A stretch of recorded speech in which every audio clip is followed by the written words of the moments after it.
Boom! Happy Wednesday, everybody. Ben and Woods, 97.3, The Fan.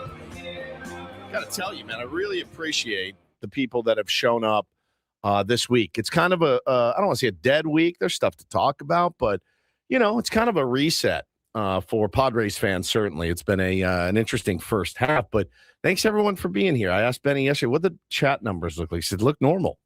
So thank you guys for being here. Really appreciate it very much. We'll do our very best to entertain you, which is what we live to do. I'm Woodsy. Kyle is back. Good morning, buddy. Yep. How are you? I'm great. A little rough morning. You said you were feeling it today. I was, and then I had about half of my energy drink. And okay. Now I'm back to normal. What do you got over there? Celsius? Costco branded energy. Like Ben's young son. Look at you. Hey, it's cheaper.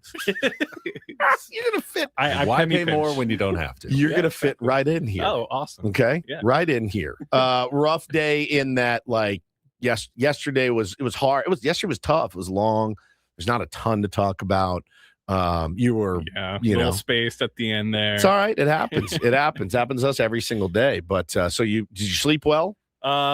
Yeah, honestly, I think that's the hardest part is, like, I woke up and I felt like I slept so well. That's tough, like, too. Conked out, like the little rough scratch in the back of your throat. Like, oh, I slept so good. That's good. That's really good. That doesn't happen to me very much. But then my eyes were like, oh, I just want to lay in bed. Yeah, reach over. It's tough getting good sleep knowing you have to get up really, really early. You're almost always hyper aware.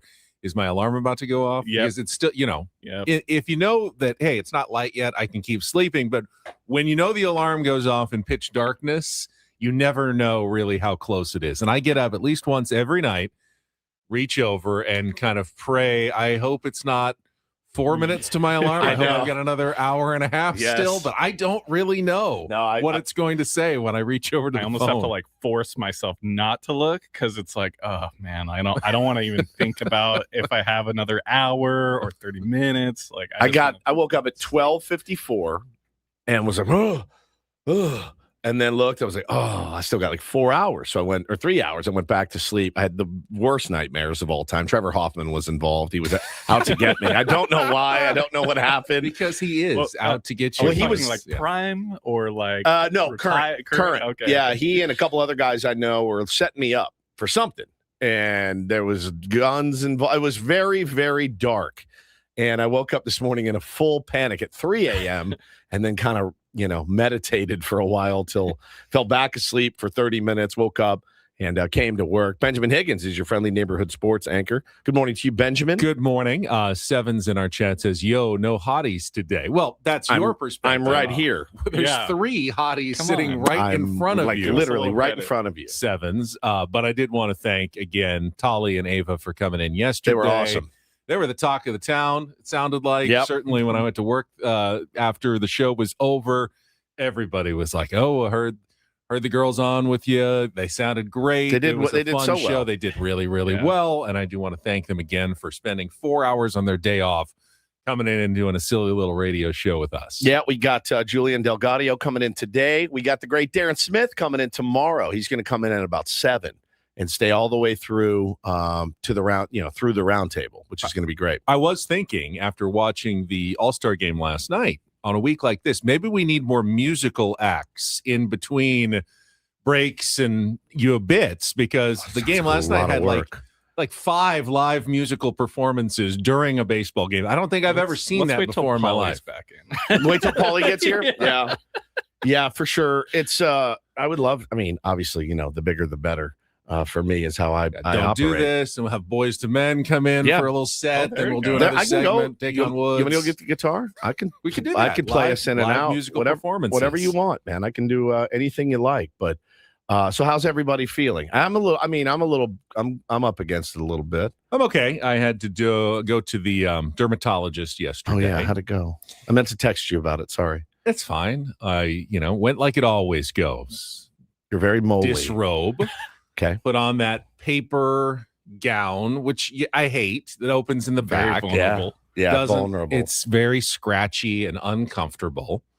And then the doctor comes in with her assistant as well, her magnifying glass. They've got an iPad filled with previous pictures of me, just like the worst possible pictures of my skin. Booty, rocking There's everywhere. pictures of my booty. There's pictures of everything, so they can compare if any of the moles have changed. Right. And invariably, as she goes through this process that takes 20 or 30 minutes examining my arms, my legs, my back, my stomach, my chest, my shoulders, my head, she will find 3 or 4 things that she's like, that might have changed a little bit. Let's take that off. So I think yesterday it was 4, a couple from my back.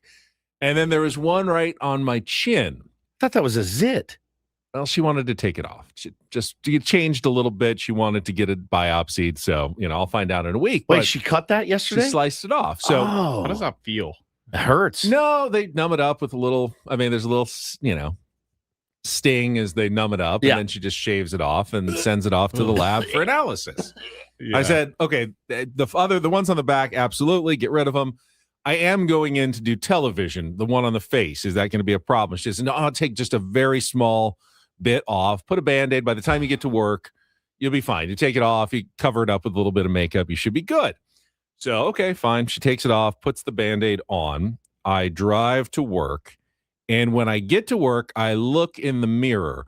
There's just blood like pouring Very out cool. of my face. Very, Like, okay, very cool. That's not great. So I had to clean it all up, put another Band-Aid on. Eventually it did stop bleeding and I was able to cover it up with a little makeup as I did my my hits last night on Channel 10. So And somewhere there is a test tube full of your mole shavings that she is sending off to and the in about mole a week, shaving I will lab. get, hopefully a call that goes, everything turned out fine, everything's benign, or you'll kind of stress and get the other phone call going, yeah, there may be an issue, and then we have to go in for more removal. More Deeper mole- removal. The Yeah. deeper removal is what hurts. That's I what got you one wanna- off my back, Yeah. and oh my god, I was like, buddy, you're good. And it was like he was doing it with Digging on in. with like a buck knife. This is how it felt.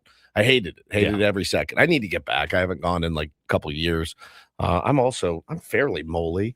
But so you're nothing major. Nothing major. She had the one on back here. She said, Why don't she just looks a cut little- all these off? well, that would take hours, I think. Put me under and slice every one that look you're at concerned my about. arms. There's like, it's like a constellation of stars. But put me literally That's me with freckles. put me under. Freckles won't kill you though. Yeah, that's true. You know what I mean? These suckers moles are something to be worried about. Put me under, cut off all the moles that you are concerned about on my body. I will wake up, take some Vicodin and recover. I'll be fine. Like it's because I wouldn't want to do this and then have to go through that panic every time of waiting for that call, and because it's a big deal. It's serious. You have to like sunscreen. Is it just like there's any nothing you can do? dermatologist, she recommends, as little sun as possible. Right. That's definitely part of the, always use sunscreen when you go out.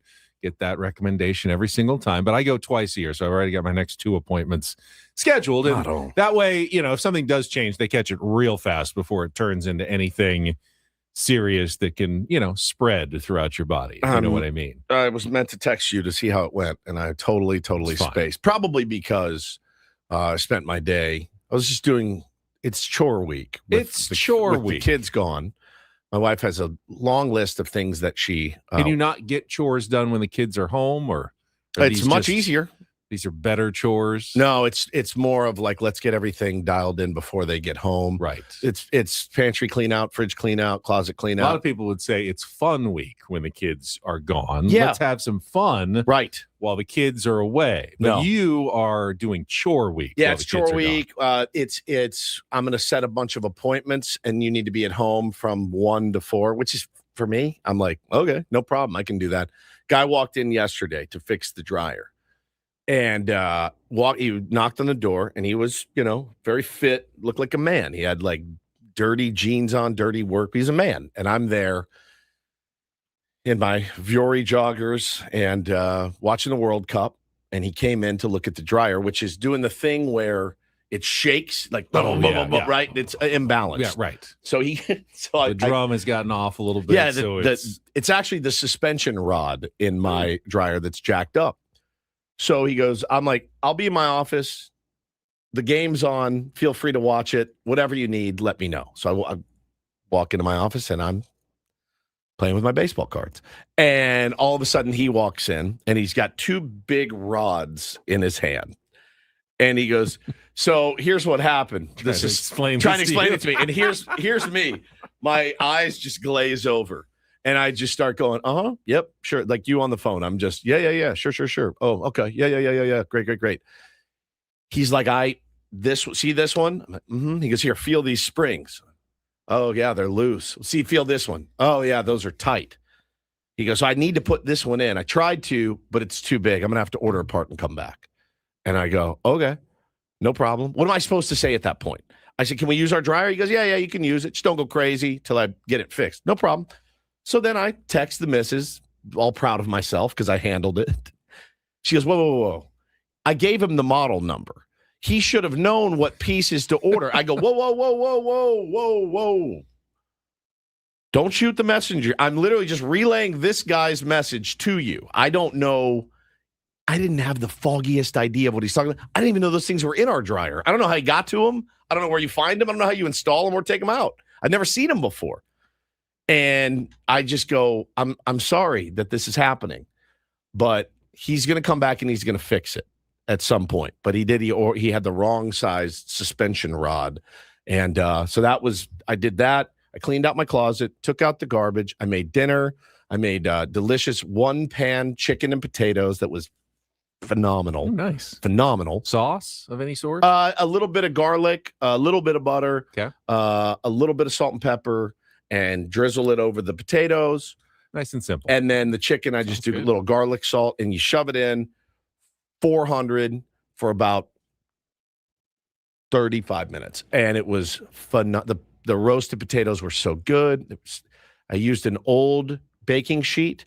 Old, like it's been around forever. And I thought those things lasted forever. No, most of the aluminum from it has now baked into the potatoes. It's well seasoned. It's flaking. And so the potatoes all had like a little aluminum ring on it. So it was really good, probably very healthy for us. You mix that in with the diarrhea parasite that's going around right now. So it's great. That brings me to something that I wanted to mention as well. You knew your repairman was coming over. You said they knocked at the door. That's fine. I believe nowadays that there is no worse sound than the unexpected knock on the door. Is it ever something good? Like if you don't know someone's coming over already and you hear a knock at the door. Oh, wow, Kyle, you're fast now. Hold on quickly. Sorry. Yeah, it was the washer. It's not the dryer. That's what I meant. All right. Good work. He did not inspect the dryer. He did inspect the washer. The washer's on the right. The dryer's on the left. Yeah, it was the washer. The washer's the one that fills up with water. I'm fully aware of this. The dryer. I'm just trying to remember. I'm trying to remember where he was leaned into. Yeah, it was the washer. It was the washer. Sorry. Sorry. I just panicked. She's in the chat right now. It was the washer. But it's almost like the most stressful sound. And I got home last night. I'm watching the All-Star Game, not expecting anything at all. And I get knock at the door. Terrifying. Dog goes crazy. Oh, yeah. Okay, so have no idea who it's going to be. It's stressful now. I'm walking to the door, and you have to, like, steel yourself because you don't know what you are facing. Is it a neighbor? Is it the police? No joy in my life. It could be anything. And it's like the worst 10 seconds of your day as you're walking to the door, having no idea who just knocked.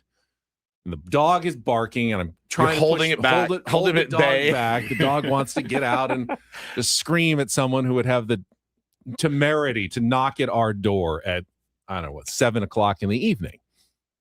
So open it. Regular looking guy is there, polo shirt. So I push the dog back in. I walk outside so I can stand. He is walking around the neighborhood trying to sell his farmer's vegetable boxes. Okay. Oh my God. I have nothing against, farmer vegetable boxes. But right now, it's a good point. In the current climate, that has to be the worst door-to-door sales job in America at the moment. No question. When we are bombarded in the news saying there are some sort of vegetables out there. Most produce that right are now. Causing run through you. Yes. Unbelievable explosive diarrhea. Explosive, like sending you to the hospital, Right. potentially diarrhea. Cyclosporiasis or whatever it's called. Bacteria, whatever, amoeba, something is in the vegetables. All right, so I need you to give. So he knocks on the door. I need you to give me his pitch. What was his pitch? His to pitch you? was very short. He said, "I am, we've got a monthly vegetable box. I've got some samples here. You can He's a sign neighbor? up." And I think he's just with a local Encinitas farm or something, and will deliver fresh vegetables to you once a month. It's not a bad idea. It's a great I've done idea. this actually before in the past when we were cooking a little more at home. I'm rarely home, not for dinner a lot. I certainly am not able to cook very often. So I had a quick excuse, but that's his pitch. It's fine. Normally I'd say it's kind of interesting. Right now though, vegetables of a unknown origin at this point, they're definitely not going to be something that I'm interested in signing up for right now. Yeah, I mean, I don't eat a lot of vegetables anyway, so I'm in the clear. I've seen a lot of people be like, "You're eating carrots." Yeah, carrots. That's it. I mean, really, it's carrots and potatoes. And potatoes aren't even a vegetable. I don't know. And a little I've bit heard of some green lettuces beans are the ones maybe we should be worried about, but we don't. No one really knows. Now, am I good with my blueberries and blackberries? Maybe not. I washed them. They said this stuff is impervious to washing. What do you do? And I was listening to a doctor do a report on ABC, and they said, when you get food poisoning, generally it's pretty fast. Like a day or two, you'll think back, oh, that's probably what I ate. You have an idea often what caused it. Says with this, it's like 2 weeks.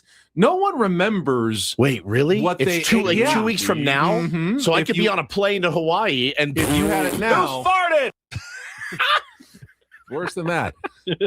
So no one really remembers an entire okay, can you tell me what you had from 13 to 18 days ago to eat? Go, Woods. Tell me what you had to eat 17 days ago. Oh, that's easy. Ground beef and rice. So, ground beef and rice. No veggies. Did you have? No one can remember. So it's very hard to actually trace the origin. People can get it in a certain area, people from here eat vegetables, but no one remembers which vegetables they had 2 to 3 weeks ago. J-Man says, send them my way. It's the mass-produced and bagged stuff out there that's dirty, not a local dude's produce. I don't think they know. I think it's imported because it's something that comes from hot weather, so it's probably something from the south coming up, but it sounds like they don't really know for sure. Just parasites lurking around. All right. Well, I'm looking forward to that. I just know I'm going to get it. So I did not buy the Carlos says start a food log. A food log. Yeah, a lot of people log their food. I get over it quickly logging my food. I'm just trying to hit my protein goal every day, and I know I can do it, so I don't need to log it. You log it for a while, so then you don't have to. Create Does that your make habits, sense? Yeah. Now it's just normal. But then for this, I mean, what's that going to do? You're laying in the hospital going, yeah, it's because of these blueberries I ate. What are you going to do? I guess it helps them trace it back to whatever, but yes, that's what they're trying to do right now. I'm laying there with diarrhea. What do I care? I'm laying there with violent diarrhea in the hospital. Well, everyone be careful out there. Yeah, eat fewer vegetables, I think is it's the moral of the story. Of said story.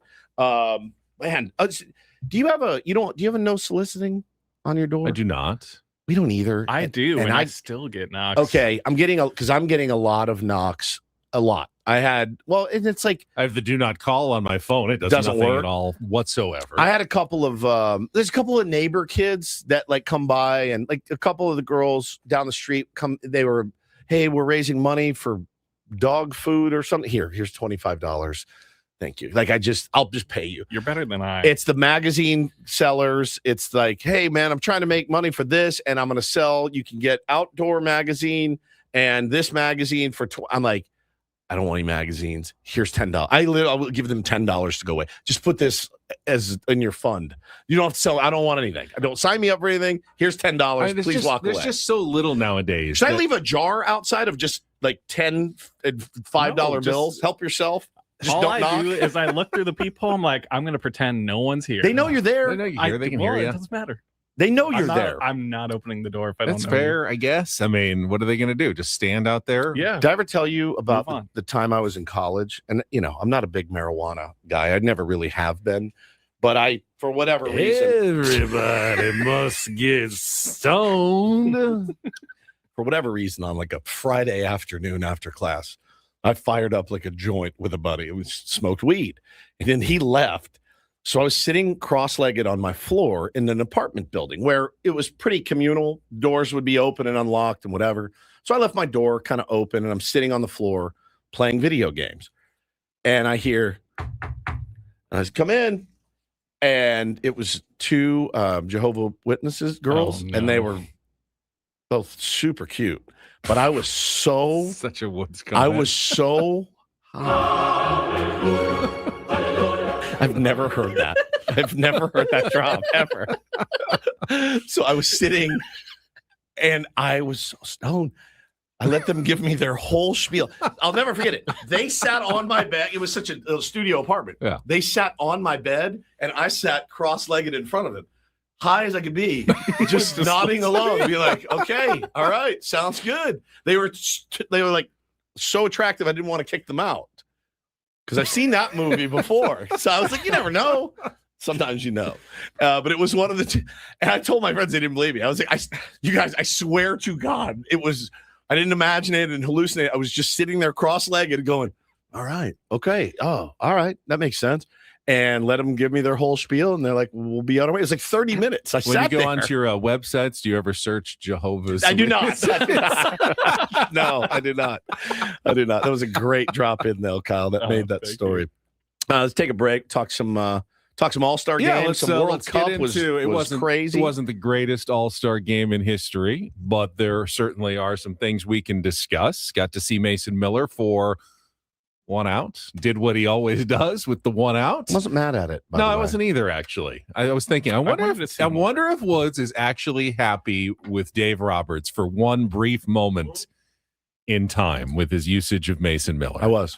We will talk about that. We will set the menu for the Wednesday edition of Ben and Woods. Again, we'll have Julian Del Gaudio from Fox 5 joining us coming up at the top of the hour. Broadcasting live from our Bill House studios. We know how. It's Ben and Woods on San Diego's #1 sports station, 97.3 The Fan. Well, I'm really enjoying my drive in every day, Benjamin, in my brand new Ford F-150 from Sedano Ford.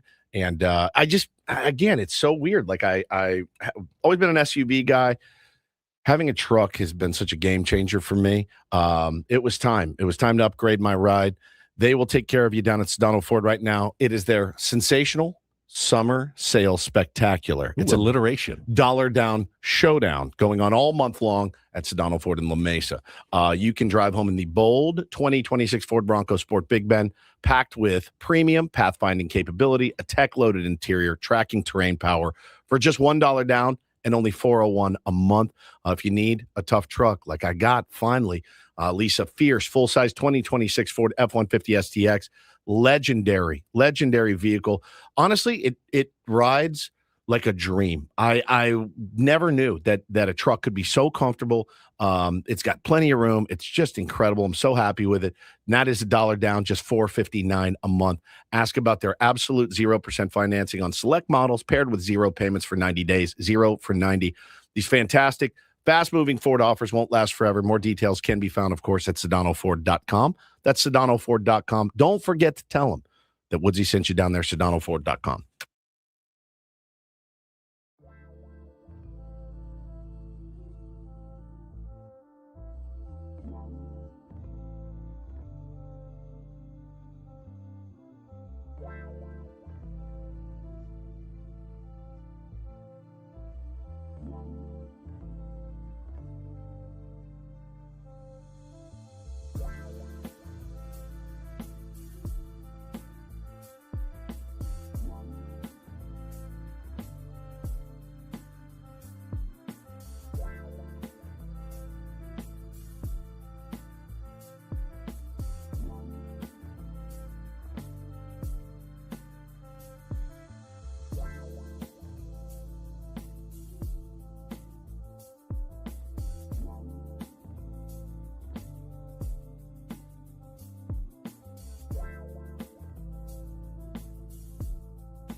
This hour on Better What's brought to you by David P. Shapiro, criminal defense attorneys, helping good people regain control of their future when charged with a crime since 2010. Visit davidpshapirolaw.com. Here's what we got coming up on Ben and Woods. We will talk some baseball here. The All-Star Game last night was not the most scintillating of All-Star games. Enjoyed it. My wife said it was more. I enjoyed it. I thought it was awesome. I always think it's awesome, though. I do. I think that everybody wanted more runs and stuff, but I really enjoy watching those pitchers carve guys up. I really do, and it lends itself to a good discussion about where the game is right now. Because again, if you're looking at the lineups, the guys coming up, he's hitting Mike Trout. I think it was like, it's good to see Mike Trout back. I think he's batting like 238 with 11 home runs, something. I can't remember who it was, but you're looking at it going, guy's hitting 238, 11 home runs. It just, for me, I don't look at it as hitting has gotten worse. I look at it as pitching has gotten so much better. And you look at guys, every guy they brought in was just like, good God, filthy back foot sliders and exploding splitters and 99 miles an hour heat. Like, I'm just blown away by the pitching. In fact, my hot sports opinion this morning is that they may need to move the mound back at least 6 inches. Let's just, no more 60 feet, 6 inches. Let's go 61 feet because it is ridiculous. It's ridiculous how hard these guys throw. And counterpoint, game was kind of boring.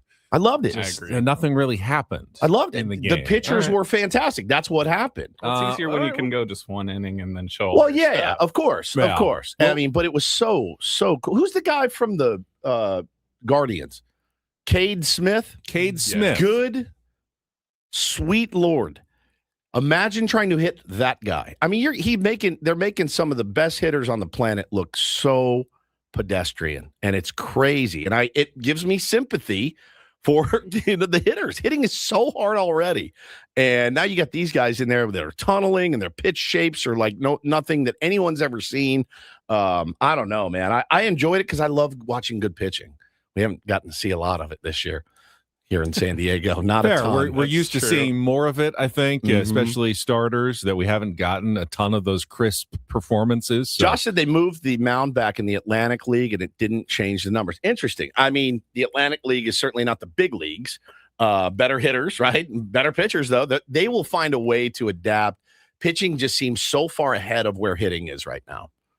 I wonder if they've given it enough time, though, because I would think that a pitcher throwing from further away would also mess with the hitter's timing. Yeah, for sure. Because the ball is taking a little longer to get there. Yeah, it may take hitters the break is more different. Time to adjust, but once they do, they will have that extra split second to react and ultimately would be better. But you might have to slog through a year or two until the hitters are used to it, seeing the ball come from another 6 inches or a foot further away. I don't. If you did change the dimensions, I just don't know how. I think about this all the time. I just don't know how hitting is going to catch up with pitching. I just don't know how. They have all the different, there's drive line. There's all these, qualified. They can measure every biomechanical move. The bat is different. I just don't know how it catches up. How do you catch up to 104.5? And how do you catch up to some of the tight sliders and sweepers and guys throwing 7 different pitches for strikes? Dylan Cease, man, unloading his whole arsenal last night. It was one of the coolest things I've ever seen. Sure. It was absolutely he can't fantastic. do that in a normal game. He wants to, hold things back for future innings. But in an all-star game, so fun. Yeah, he can unload. Joe Davis was show me the curveball. He ruined it for me, as he always does. So, and John Smoltz doesn't make it any better. That's their A team. So that's what you get. But I thought it was, I don't know, there's 2 ways to look at it. If you ask me, Ben, if I watch a college football game, right? I love Notre Dame. If they go out and win a game 3-0, was that a great game? No, it's not. I like touchdowns. I like offense. I like them moving the ball. I don't like punting. But I love the chess match of a low-scoring game. I'll tell you what. I don't disagree with you, but there was something in particular about last night's game that I thought made it less entertaining for everybody, and we'll get to that coming up. At 7 o'clock, we will be joined by our all-star for the day on All-Star Week, Julian Del Gaudio from Fox 5, who's been part of their local World Cup coverage all month. Crushing it. With our Darren Smith, who's going to be in tomorrow, but we'll talk about yesterday's surprising 2-0 win for Spain over France. I mean, everyone saw how dominant France was this entire tournament. Spain just handled them. I mean, handled them like no problem. No problem at all. Out of the shoot, as soon as it kicked off, I go, oh my God, man, France is they're going to dominate this game. Spain couldn't get it out. They could not get it out of their half. And I watched that, and then all of a sudden, man, you get that first one, and you're like, oh boy. And then they took that third one away, which would have been insane. But yeah, they had nothing. They couldn't get anything going. And what they say, the keeper for Spain had nothing to do. He had nothing to do. Didn't face a shot on goal until the last couple of minutes of the match. He had like 2 shots on goal. And it felt over by then. It was and incredible. then we've got the second World Cup semifinal coming up at noon today. I read about this. I didn't really realize it. I guess didn't know my history that well, especially when it came to soccer. But Mark Ziegler wrote about it in the UT. England and Argentina hate each other. Really? Hate each other. Goes back to like the Falkland Islands War. I remember that war. Do you? No, I don't. 1980s. Was it in the 80s? Yeah. Argentina said Falkland Islands are ours. It's like off the coast of Argentina. Yeah. They went and claimed it, and England brought their entire navy as usual. A lot of people died, and they've had a history of animosity, and they've had some really gnarly matchups in international soccer and World Cups in the past as well. Woo! Hand of God, Diego Maradona. Oh yeah. Some of the history that goes back for these two. I mean, they have extra security in Atlanta for keep fans apart between England and Argentina for the game today. So all of a sudden I'm even more interested than I already was, but we got that coming up at noon today. 7:20 we'll have Don't Do This. 7:35 we'll bring back another first half highlight. Ben and Woods' first half of 2026. Kind of a no joy in my life moment that we had on the air from earlier in the year. My favorite. 8 o'clock hour, we'll play some Take on Woods, try to qualify someone for Las Vegas. We'll still have Julian in. We'll talk more about Major League Baseball's latest proposal when it comes to, we're talking finances, but this new one about mandating so weird that Major League Baseball players, if chosen, have to play in the Olympics in 2028. It's so weird. It came off as such weird, and if they don't, they will be punished. They'll be punished. Yeah, this is severely. I've seen this story before, many years ago. It's very, very odd to me. So we'll discuss that, and then 9 o'clock hour, we'll have our World Cup report and another first half highlight. This time it'll be Woods in the spotlight. Had an awkward moment with one of his little leaguers earlier this year. Yes. So we'll bring back some of my favorite moments from the first half of the year, all coming up. We'll start with some baseball talk from the All-Star Game last night. Baseball coverage on 97.3 The Fan is presented by Xfinity. Score the most reliable Wi-Fi, one price, 5 years guaranteed. Xfinity, imagine that. And we'll get to the All-Star Game right after traffic here on 97.3 The Fan. From the 97.3 The Fan Traffic Center, here's your latest traffic update. San Diego, our big backup is the 805 northbound. We have brake lights to 15 northbound from a 2-car crash at the 8 interchange. I'm Fonseca with San Diego traffic. This report is brought to you by Valvoline Instant Oil Change. Before your next summer.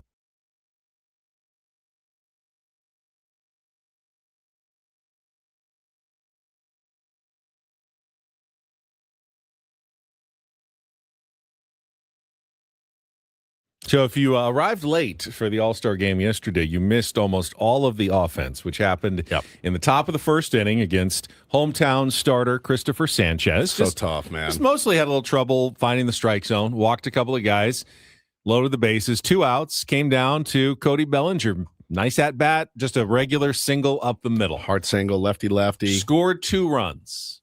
Probably no one at the time thought, well, there's your MVP of the All-Star Game right there. But that was the moment, and we didn't even realize that it was happening, that was going to kind of be the moment of the game. Ben Rice added another regular single up the middle right after that to make it 3-0. And that was pretty much the game. And as you said, Woods, there was a lot of good pitching after that. And I appreciate good pitching. I do like it. If you're going to have a game like that, though, I wish there were some moments like National League, low to the bases and had a chance to tie it. Yeah. There just was no moment where it ever felt like the game was going to change or turn. It just got locked into American League's up 3-0. And that's what the game was the entire time, other than a Miguel Vargas solo home run to add one. That thing. Yeah, he did hit that one a mile. It was the only extra base hit of the entire game. Yep. The rest of it was just singles. The National League got only 3 hits the entire time. They put the best National League offensive players in a lineup, came up with 3 singles in the entire game. So maybe we're too hard on the San Diego Padres offense at times. Poor managing, I think, is probably not a lot of good offense out there. So in that sense, like if it was 1-0 the whole game and you're like, hey, any pitch, any at bat could turn this thing. You got to watch and dial yourself in. But when it was 3-0 and the National League never really rallied, never put multiple guys on or threatened. So Dave didn't get them ready to play. He didn't get them. He didn't motivate them in the clubhouse before the game. Dave did have a huge dilemma though in the first inning. Huge dilemma in my opinion. When the pitch count was climbing, Christopher Sanchez getting over 30 pitches. Yeah. And he was basically going, now what do I do? Because he only had, I believe, 9 pitchers that were available for the game. There were more guys pitchers. Like Logan Webb, Chris Sale. They were no-goes. His own Yoshinobu Yamamoto. And they weren't replaced by other guys on the roster. So he knew he needed to get basically an inning out of everybody.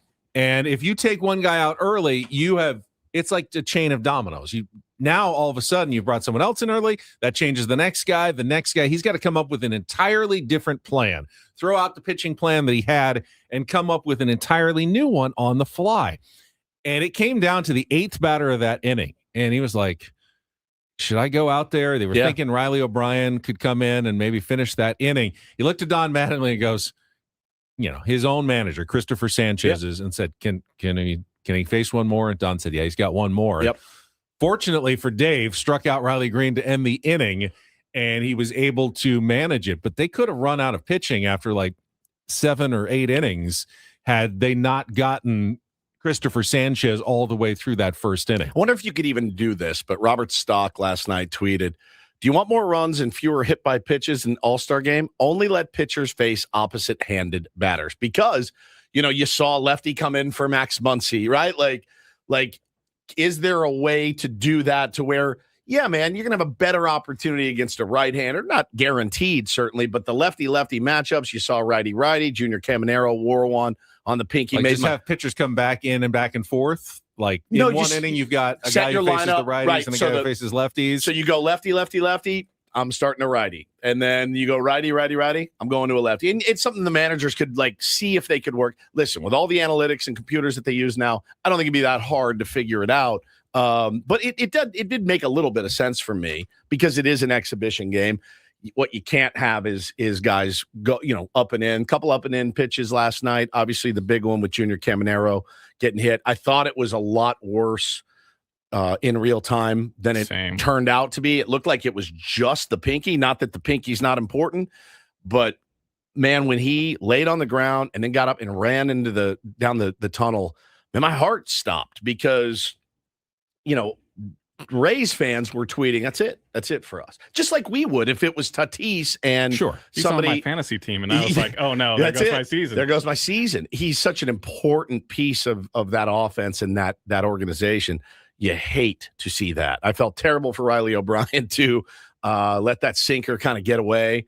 And boy, those sinkers too, when they don't sink and they ride arm up. Side oh ride, my God, dude. It's like the scariest thing ever. Yeah, x-rays were negative, but I don't know that means he's completely out of the woods. You don't always see everything right away. Luckily, he's got a few days. Hopefully he's absolutely going to be okay. Yeah, again, the Miguel Vargas home run off a Dodger. Not that Justin Robleski was bad. I think he struck out 5 guys, and he went 2 innings. The only guy who went more to help Dave Roberts get to the finish line. But he did give up the home run to Miguel Vargas. And then we saw Mason Miller for the one batter in the 9th inning, struck out Munetaka Murakami. Yeah, nasty. Dude. Just all fastballs. Didn't even break out a slider, which I love to see as well. Yeah. Like, We don't need spin. Yeah, just by you the whole time. Just show what you can do. It was a great performance. Dave came out, took him out. I thought for a second, does Mason Miller want to stay in? Then you saw the big smile on his face. Like, he seemed very happy with how he was used in the game. So didn't mind that at all. The National League overall struck out 15 times, and I think they only had 32 plate appearances, like 2 walks, 3 singles, and 27 outs. So that was a lot. I mean, almost 50% of the time they were striking out in that game yesterday against the American League. They had a little more pitching too. They had 11 guys, I think, that came in available. That helped out John Schneider a little bit. With Dave Roberts, I think, had less pitching available. It did make me sad that more of our guys weren't in it, right? And I kept thinking about more of our current guys. There was plenty of our ex-Padres guys Holy in the game. Smokes. Every time you looked up, that was it. I remember him on the Padres. Oh, yeah. I remember him on the Padres. I mean, what's the list? So there were 7 former Padres in the game. Felt like more. But in the last 3 years, there has been, I think it's 24 former Padres, not including the current Padres who've been on the teams the last 3 years, which they've had until this year at least. Like 3, 5, 3. I mean, lots of All-Stars that were on the Padres, lots of former All-Stars. And it brought up the conversation that, yes, the Padres are very good at finding talented baseball players in many different ways, because not every, All-Star was someone who the Padres drafted. Sometimes it was someone they traded for, like a Juan Soto, or sometimes it was someone they signed out of Japan, like a Nick Martinez, or someone they pulled off a scrap heap, like Michael Wacha. They found talent everywhere and brought it into the San Diego Padres. And a lot of those guys blossomed while they were with the Padres. You can't keep everybody. Right. That's how baseball rosters work. You can't keep everybody all the time. And I don't necessarily think that's a failing of AJ Preller that he didn't keep every single one of those All-Stars, multiple years. You can't. Most of those guys have gotten more expensive as they've gone on to other places. Is there a couple that I would have liked to have seen stick around? Sure, absolutely. But, this is why I have been firmly in the keep AJ Preller camp. Other teams you don't see this many All-Stars around the league from other teams. Yeah, but the Padres do it. I'm not trying to build other teams' all-star rosters. No, but if you want to find someone who knows how to find talent, isn't that the most important part of the job? Well, I mean, he traded for a lot of that talent, right? But you have to identify the guys you're trading for too. Sure, they weren't all stars before they traded. Nick Martinez certainly wasn't. An all-star before he acquired him. No, Michael Wacha wasn't an all-star before he signed him as a free agent, and then they blossomed. It's funny. I got a text from my buddy Corb last night that said, because everybody always talks about, man, imagine the Padres with X, X, X, X, and X on it, right? And he goes, imagine the Nationals, that if they had James Wood, because they had Kyle Schwarber for a minute too, Bryce Harper, Soto, Max Scherzer, and Trey Turner still. And I go, hey, that's a nice, fresh perspective, because the Nationals had to, they had to let a lot of that talent go as well. But yeah, man, I don't know. Like, I got bummed last night. Again, you see some of the numbers, and knowing every team has to have a representative. I kept thinking of Manny. If Manny had 12 more bleeders, 13 more bleeders in the first half, he's in. True. He's in. He's an all-star. 19 home runs. Yeah. 55 RBI right now, or whatever. He's like, you get 12 more. Some of those balls you scorched, find holes early in the season. You're not hitting 206 or whatever. You're hitting 230. And which would totally get you in with 19 better than homers. Mike Trout. Yeah, 100%. Numbers better than a lot of those guys that were in that game. No question. So, yeah, man, and I think, it's it was jarring though to look up. Every time you looked up, you're like, "Oh my God, we had this guy. Oh my God." And again, yeah, it's been cool seeing some of those guys come through here. But then you look at kind of what we have now and what we've been left with, and you're like, "Whew. It's going to be a tough road ahead for the Padres." Now, I did see the stat that came out. I think the Padres still have a lot of talent. They do. They absolutely do. Are they having a great season? No, but I don't think that the players have lost the talent, or AJ has misidentified who has raw talent on his team. They're not having a very good year, but I don't think that just dooms them forever. Like, any guy who had a bad first half is never going to have good seasons or put up good numbers again. That's a blanket I think they've got really great arms in the bullpen. They've got talented guys in their lineup who are not swinging the bat terrifically so far this season, but I think there's still good bets going forward for most of them. Everyone was ready to give up on Manny a month ago. He's been on fire. He's had one of the best OPSs in the National League over the last month. Still good players in there. Xander Bogaerts is probably never going to be an All-Star again. That would be my guess. I would be surprised if he made another All-Star game. You want to knock AJ for that. If you want to knock Peter for that, go ahead. Probably not a smart signing.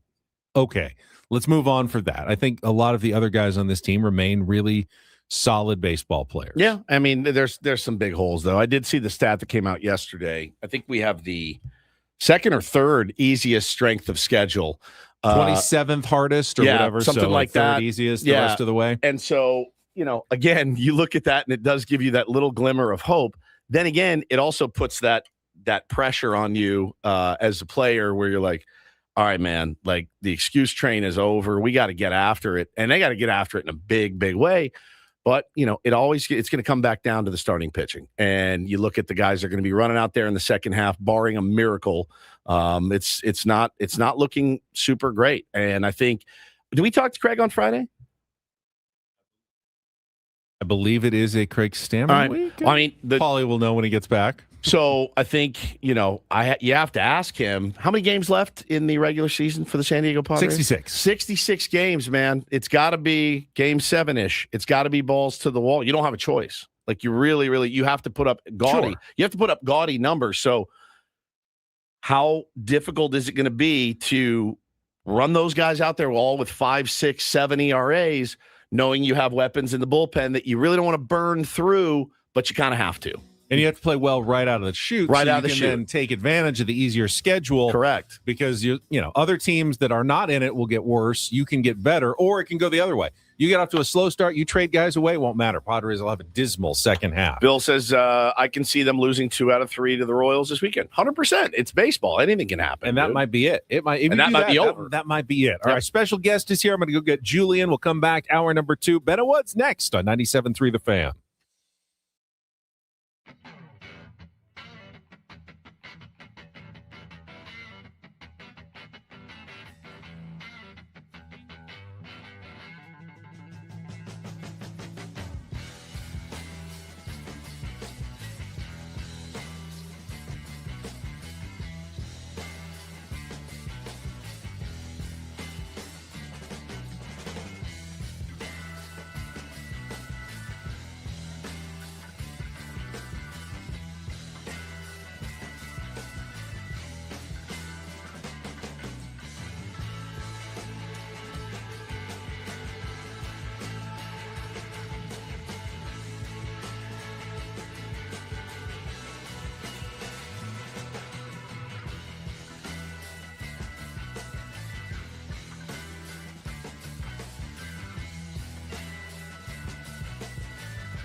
Okay, player, this is all yours.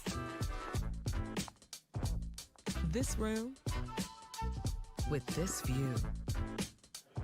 This speakeasy with this cocktail. Hey, could you make that too? The spa with this. Ah. And this pool on this roof. This is all for you. The all-new Hamul Casino Resort, now open.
Wrapping up our All-Star talk. American League has now won 11 of the last 13 All-Star games. National League used to dominate. Yep. Now the American League has swung the balance of power. Even though if you look at the standings, the National League's having a much better year, Woods, overall in terms of, the Padres would be a playoff team in the American League right now. They're obviously like 3.5 games back out. You're going to drive yourself mad with this American League bit. It's just a comparison. But we're not in the American League. We're never going to be. No, but then the American League teams would also, like the Twins, would be way back in the race, but they're a playoff team in the American League. I know. It matters what league you're in. It matters what league you're in, but it doesn't matter to say, boy, if we were only in the Central. I didn't say if we were only. I'm just comparing the two leagues. They're very different this year. It doesn't matter. There's no bearing on the Padres 500 record. And boy, I wish we were in Cleveland, but we're not. We are in the NL West, the juggernaut. How can you think it's not relevant? It's not relevant. It doesn't matter. It literally doesn't matter. What your conversation right now? How different would it be if the Padres were currently sitting in a playoff spot? Would you have as much consternation about their record? Yes, 48-48, sure. Okay, because it doesn't mean you're not a good team. Means you're an average team just because you happen to be residing somewhere. Like if Christy Turlington was sitting next to me, I'd be pretty happy, right? Like at the end of the day, she's not going to. It's not going to happen. You're going to make yourself insane going, gosh, I mean, if we were just in the American League, we would have made the playoffs. It's different. There's different teams. There's different skill levels. There's more loaded teams. It's a tougher putt. And I think I'm glad you're being honest then with yourself. Yeah. And going, hey, the Twins may finish 500. Right. and be a very mediocre team. They may even make a run. Hey, they may make the World Series. They still are not a good team. Still not a good team. Right. Okay, that's fair then. Right. That's fair. Like that Diamondbacks team that made the World Series. Series. So much about where the Padres are in the standings. I think you just have to evaluate what kind of team they are. And I think you worry, but I do think you worry about where you are in the standings in your own, division, which is way out of the question. But you worry about the standings where you fall in the wild card. And now's the time in the second half where you go, okay, what did the Marlins do? What did the Cardinals do? What did the Pirates do? Like, these are the Phillies. Like, these are the things that I'm going to be concerned about. Like, not, man, those Twins are now a game under 500 and they're still in a playoff line. I don't care. We got to keep the focus here, because that fantasy land of being somewhere else in a weaker overall division is not going to happen. This is our lot in life, to be in the NL West, which is very difficult. So you kind of have to accept your lot in life. I feel like we're looking over the fence going, boy, if we were only there. You do have a bigger wall to climb 100% than other teams do. 100%. And that is now baked into the San Diego Padres reality. Let's get our guest's opinion on it. Let's welcome in our all-star for the day. It's All-Star Week. We're bringing in different all-stars. We got Julian Del Gaudio from Fox 5. One of my fellow sports anchors in town. Julian, thank you so much for joining us. Hey, thank you guys. Welcome back. I want to say you guys have been killing it with the World Cup coverage locally. I mean, the watch parties and everything. It feels like a big event here in San Diego, even though we don't have any games.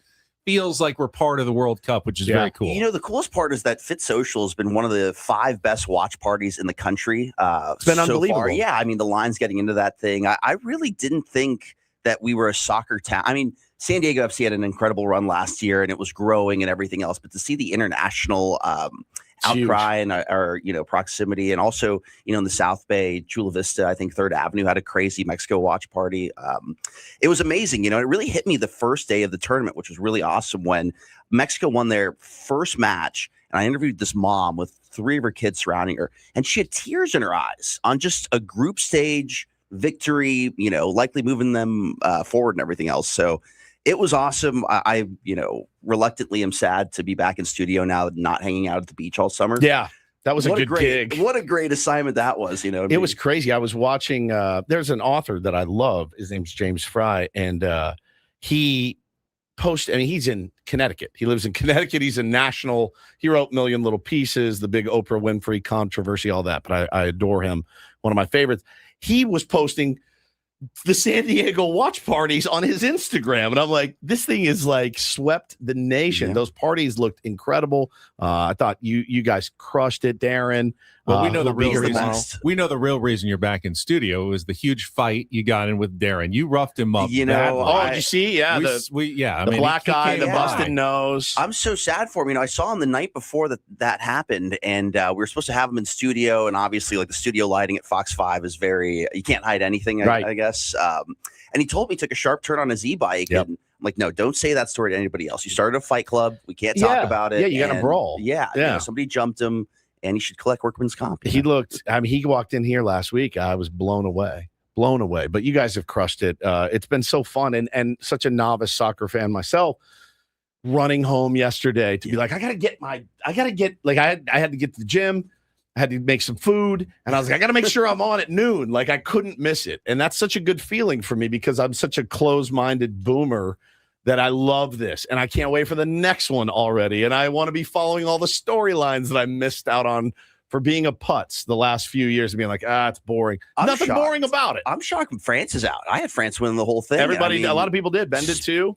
Spain just went like straight for the jugular on that one, but it's sad this tournament's coming to an end. It was fun it was like an extended version of the dance where you wake up in the morning, you got 4 matches, they roll into one another. Some are epic, some are, This is great with the best of the best, but like those days where you're like, I've got this all for my schedule, off the air at 10, home by 11. You can watch this all day right into the Padres. I was like, what's better than this? This is a goated life. Let's talk a little bit about the match yesterday, and then I want to get to know more about Julian. He's going to be sitting with us into our 8 o'clock hour till he has to take off a little before 9 o'clock. But yesterday's match, maybe we slept on Spain. I mean, they really just choked off France's opportunities. But the goal that really changed it early one of those weird things about soccer. It's so hard to score in soccer, yet you felt like Spain got a bit of a cheapie on the Lamine Yamal, how he drew the penalty way off in the corner of the penalty box.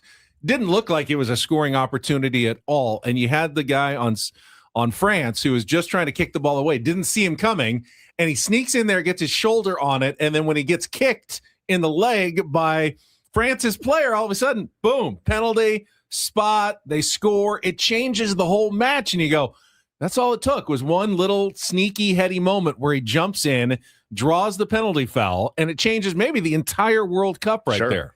You know, soccer is cheap like that. I actually last night when I got home threw on the Hand of God goal by Diego Maradona just to kind of prep for the what's happening tonight, or not what's happening tonight, but the match that's coming up. And there's just some cheap ways of getting in the box, scoring some goals, staying alive in this tournament. Hand of God would be overturned by VAR in modern day, of course, but VAR completely upheld that goal yesterday. It was in the box. I mean, that by the rules.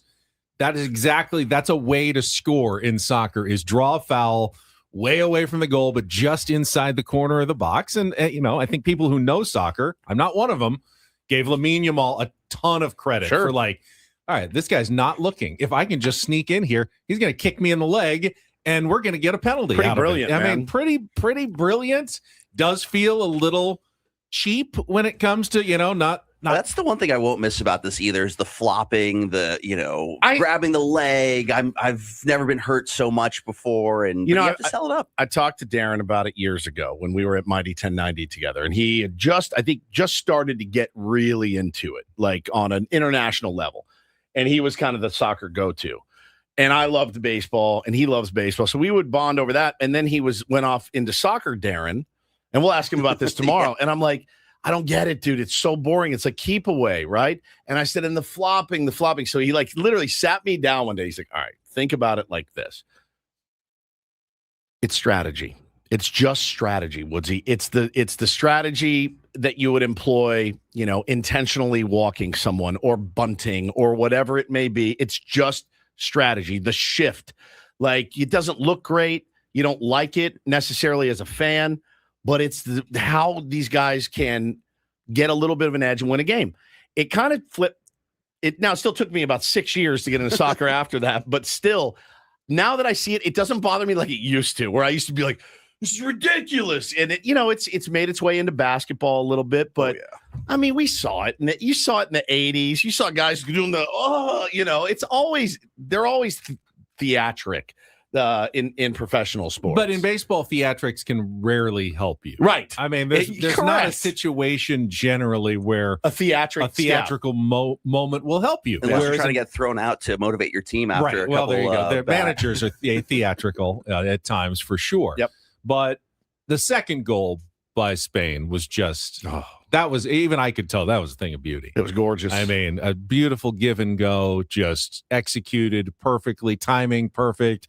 France completely whoa, what just happened? Whoa, he was there, and then he was there, and now we're down 2-0, and the game is completely toast. Yeah, and Spain was attacking. I think in the 85th minute, they had that third goal taken off, but then they almost had another third goal opportunity. It was just crazy to see France's front four just go missing entirely on that one. So I actually missed the game live, but I saw the highlights afterwards. I was out at San Diego FC, and I asked San Diego FC GM Tyler Heaps who he thought was just going to win the whole thing. And I kid you not, probably 20 minutes before the match started, he's like, France is winning everything. Yeah. So everybody thought so. I can't wait to see him after. And you got to rub it in just a little bit. Yeah. I mean, I don't know enough to make a strong decision, but I'm rooting for England today. I think that's going to be, as Ben mentioned earlier. What's his English? I'm English by heritage, and all my favorite bands are from England. So I'll be rooting hard for them today. They're Team Oasis for sure. For sure. I got to. And then the final is on Sunday at noon our time from East Rutherford, New Jersey, MetLife Stadium. Although they noon can't again call here, it New York, New Jersey Stadium. Noon again here. Yeah, love it. God, on Fox 5. We are so blessed to live on the West Coast. I mean, it's just the greatest. I was seeing some East Coast friends last night tweeting about the All-Star Game. They're like, it's 11 p.m. in New York right now. This is the worst. And the All-Star Game they drag out, and it's like four concerts in it. Fireworks show. show. The fireworks show, by the way, was spectacular. The Sandlot kind of homage. The guy running out, the guy from the Nationals. Bicycles coming out. Oh, my God, dude. I thought it was so moving. And I always like a good Ray Charles, America the Beautiful, when they brought that out again. That was nice. Boyz II Men was great. You know, I thought they were pretty good. Yeah. I mean, they're old. Like, people get mad. They don't sound just like they did in 1990. I'm like, well, they're like 60 years old now. They should be like men to the elderly. Men to boomers. I saw that the final. So they announced yesterday. Who is it? Tom Cruise is going to be part of the performance at the halftime or the World Cup final. Justin Bieber's like headlining, and there was someone that I didn't even recognize. It was like some sort of online persona. Who was it? I got strong or something. I Show Speed. I Show Speed. Who's I Show Speed, Kyle? He's like a YouTuber streamer. Of course, I would know. This is why we need the younger perspective. Who is I Show Speed, and why are they performing at the World Cup final? I have no clue. Okay, you really don't know. I don't enjoy his music, but he was like following the World Cup. He's most known for like his world travel. So he like live streams going to different countries, and dude, there's tons of people showing up. He's like super popular. He's a singer, influencer, musician, like professional wrestler, creator. and online streamer. Darren Jason Watkins Jr., better known as I Show Speed. I had never heard of this guy until all of a sudden they're saying he and Tom Cruise are coming to the World Cup final. He was Sunday. all over my Instagram. Yeah. Feed, Really? like, I never 3 heard weeks His ago. most viral clip is he backflipped over a Lamborghini, and then he That's blew all up. it takes. Talented. Yeah. That's all you need, my friends. These is a video, a phone. I feel like half of the defensive backs in the NFL can do that. Probably. too, if they really put their mind to it. But No, I thought the weirdest event of the All-Star Game last night, and one that I wouldn't do for $1 million, was the Miles Teller before the game when it's just him and he's got a mic and he's from Philly, the actor Miles Teller, and he's like, "What's up, Philly fans? Make some noise!" Like that. Yeah. To me, I was in flop sweats because he's just by himself. He's not singing. warming up the crowd. He's just warming up the crowd, which is like the That's worst. hard to do. It's so hard to do, and it's like, okay, you're Miles Teller, you're Right. you're famous, but you're out there by yourself on an island. Like, "What's up, everybody? Let's get it going, Philly. Show them what's up." It made me sick, and I go, if the Padres asked me to do that in a World Series game, I couldn't do it. I just couldn't bring myself to go out there and fire up the crowd. We've got about 3 minutes here. Let's learn a little bit more about Julian Del Gaudio. So, how did you end up in San Diego, first of all? You know, I got out of prison and the bus just dropped me off. This is a good place to come then. No, I got really lucky. The job opened in the middle of COVID, and I applied to be the weekend sports anchor. Where were you before? I was in Reno, Nevada for Reno. 5 years. Biggest little city in the world. That's right. I love it so much. My fiance's from there. We visit frequently. It gets such a bad rep, but you know, Lake Tahoe is amazing. Terrible night in Reno for like, Did you really? one of the worst. No kidding. Yeah, I Where don't were want you to talk about it. Like, brings up a lot of bad memories, but I'm glad that you liked it. I had a great time. You know, it's funny. They had that celebrity golf tournament up in Tahoe last weekend on NBC. Like, that's kind of where I cut my teeth. We used to put a half-hour special on that together. I was at the NBC up there. And I just had the best time. You know, I had like an outdoor show. Yeah. And, got the call to come out here. I had a buddy who knew the news director at that time, connected me, moved out July 2020. It was honestly kind of the worst time of my life, to be honest, because I just didn't know anybody in town, Sure. and you couldn't meet anybody at that rate, Right. and you couldn't go out by yourself Right. either. So I really don't look back at that time fondly. But, yeah. 6 years later, here we are. That's and, amazing, man. It's been. Where are you the from best. originally? Los Angeles. Los So I had to Angeles. shed some gear. When Yeah, I I get moved it. out here. I get it. Fair enough. That was a little tricky at first too, because I was never vocal about teams that I liked outside the Lakers and the Dodgers back in the day. But Sure. then once I got down here, it was just like you gotta shed the LA Got to, narrative all over, and it's been a fun 6 years with the Padres, minus what we've seen over the last couple of months. Yeah, But I mean, it has been an interesting run, to be sure. They're never boring. I get texts incessantly from friends all over the country that would have never paid the Padres any mind. Now, you know, that doesn't help you sleep better at night. A World Series ring would, right.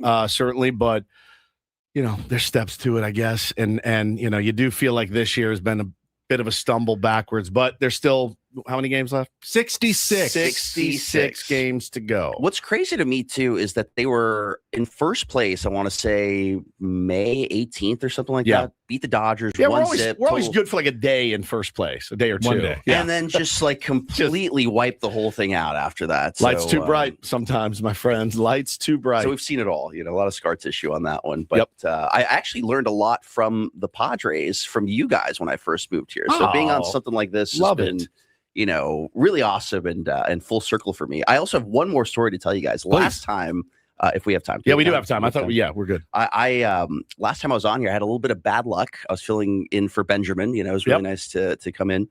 And I dropped my car off at my mechanic the night before to get a smog check. And I got a phone call literally 5 minutes after leaving you and saying, I think it was last time I saw you, that my mechanic had crashed my car. Whoa. You don't hear that very much. Drive it around. Is that crazy? Just moving it from the bay to like a parking spot? He was trying to pass the smog, and it's a stick shift. It's an old stick shift BMW.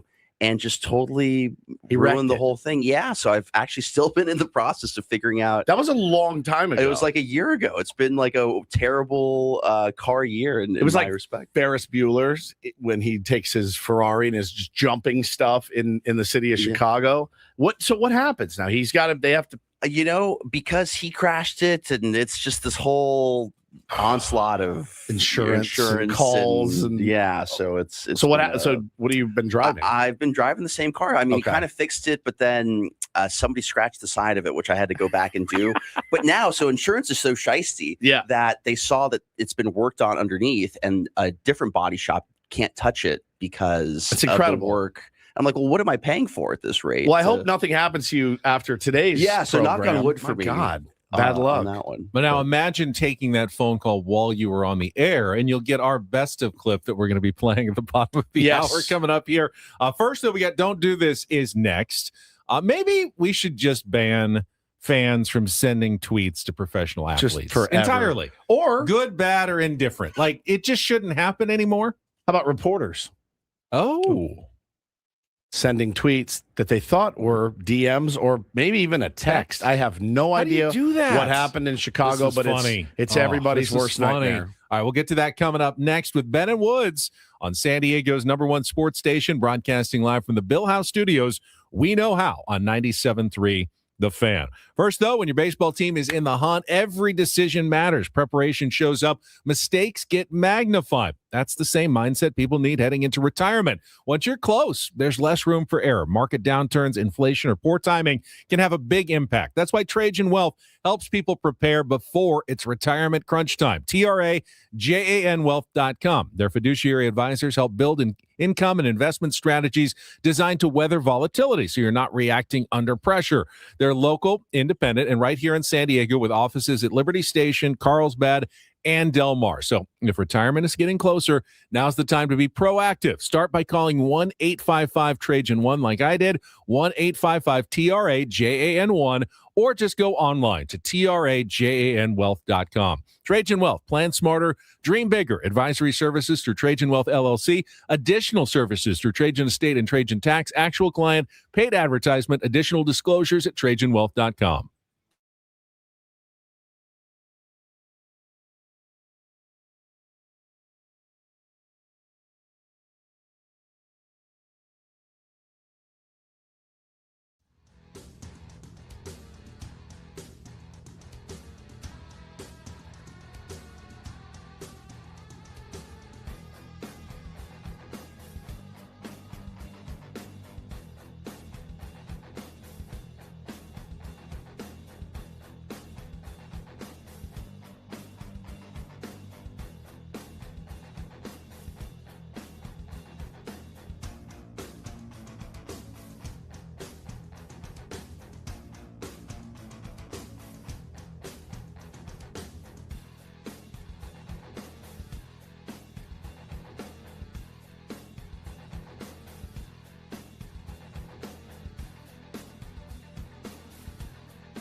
He just here. I'll show you a little. Just a little. Please don't. Just a little bit. What hurts on you? Nothing at all. A little bit. Not that now. So let's say whatever you're about to touch is the only thing. Let's say It's gonna hurt. Right? All right, yeah. Okay. Pretend your knee hurts. Pretend your knee. It's going to in a second. Right here.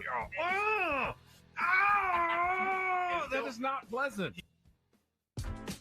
Hey, player, this is all yours. This room with this view. This speakeasy with this cocktail. Hey, could you make that too? The spa with this. And this pool on this roof. This is all for you. The all-new Humul Casino Resort, now open.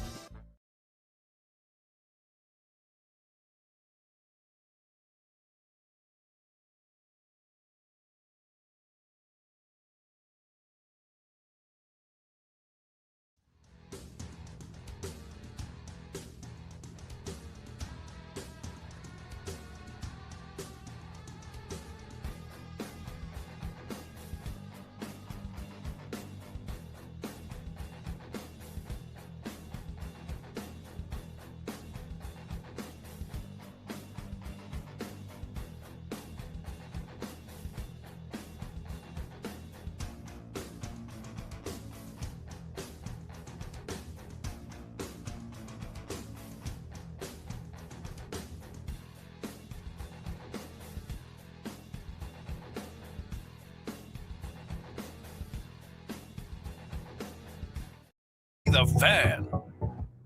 Got our special guest, Julian Del Gaudio, in studio. All guests on Ben and Woods appear on the SDCCU fan hotline. It's not big bank banking. It is better. And it is time for Don't Do This on a Wednesday. I hate to make blanket proclamations, but at this point, is there really anything to be gained from regular people tweeting at athletes?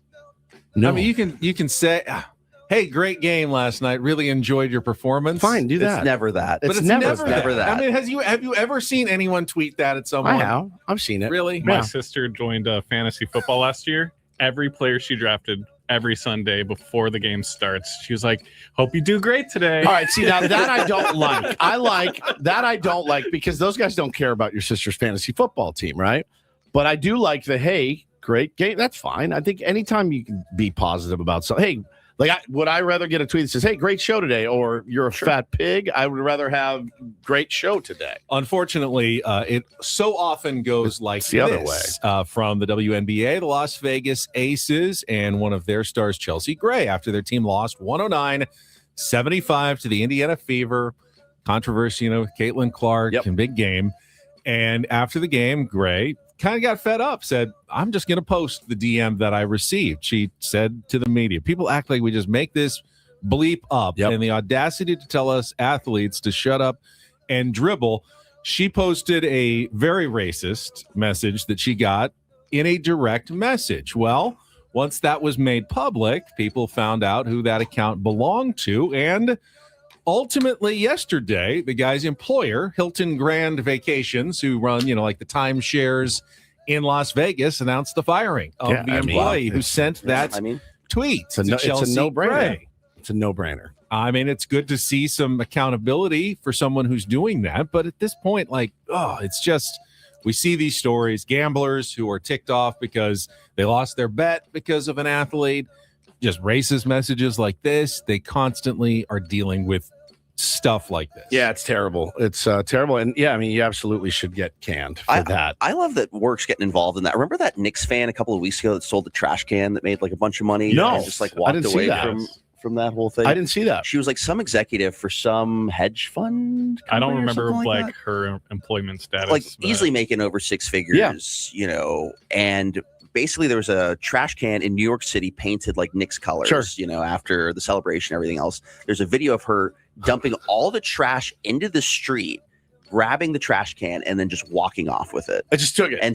as memorabilia. Yeah. Now, did she try to sell it or anything? She just kept I think she just wanted it for her apartment, probably cleaned it up a little bit. And, Did they fire her? They fired her over that thing. I guess it's theft, but public property? I might give her community service for that one because you didn't really hurt anybody. Reimburse her You us for littered, the trash. right? Yeah, you littered, which sucks, Yeah. but It was a lot of litter too. It wasn't like an empty It was trash. like a it was full- like full to the brim. well, this is everybody's nightmare right here. It happened over the weekend. Bruce Levine is a veteran, 670 the score. Isn't that where we just were? We were. And Marquee Sports Network reporter in Chicago.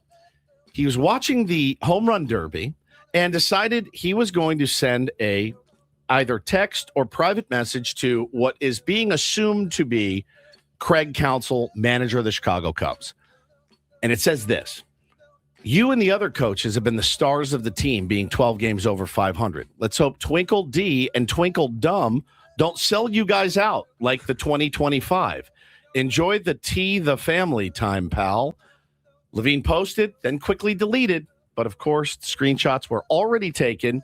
He had to apologize to Cubs brass. So presumably Twinkle D or Dumb is Jed Hoyer. Jed Hoyer. Good friend of our guest tomorrow, Darren Smith. And ownership, I guess. Carter Hawkins is who they think it is. Like the president, like his assistant GM or something. Yeah. So it's obviously the biggest nightmare. You send a text that you thought was a text, but it's actually a tweet, and everybody sees it. And it's not a horrible take. I mean, it's probably the Cubs right management take. has not been aggressive in helping Craig Counsell the last couple of years. They may change course this year. We'll see. Or they may feel like, hey, with all their pitching injuries, this isn't the year to go for it. And they may head down that same road where they leave Craig Counsell kind of hanging in the wind post All-Star break. So it's not the wrong take. It's just the fact that it clearly was supposed to be a private message. And it was sent publicly over X. Can you imagine? I have to call AJ Preller on speakerphone, and Josh Stein's in the room, and I have to go, "Hi, it's Woodsy. I'm so sorry that I called you guys Twinkle D and Twinkle Dumb. It comes, my bad, dude. It comes from a place of love, and I just got caught up in the moment." I think the Cubs are still grieving that they lost Kyle Schwarber. Yeah. It's just the nightmare. It's the nightmare scenario for anybody. So he did have to apologize. Don't know if he's going to lose his gig or access or anything like that. My guess is that they'll take the high road, accept his apology. This is a chance for the Cubs to do something where they look like good guys. Yeah. No, you know what? For sure. I can see why you'd be critical. We'll be better.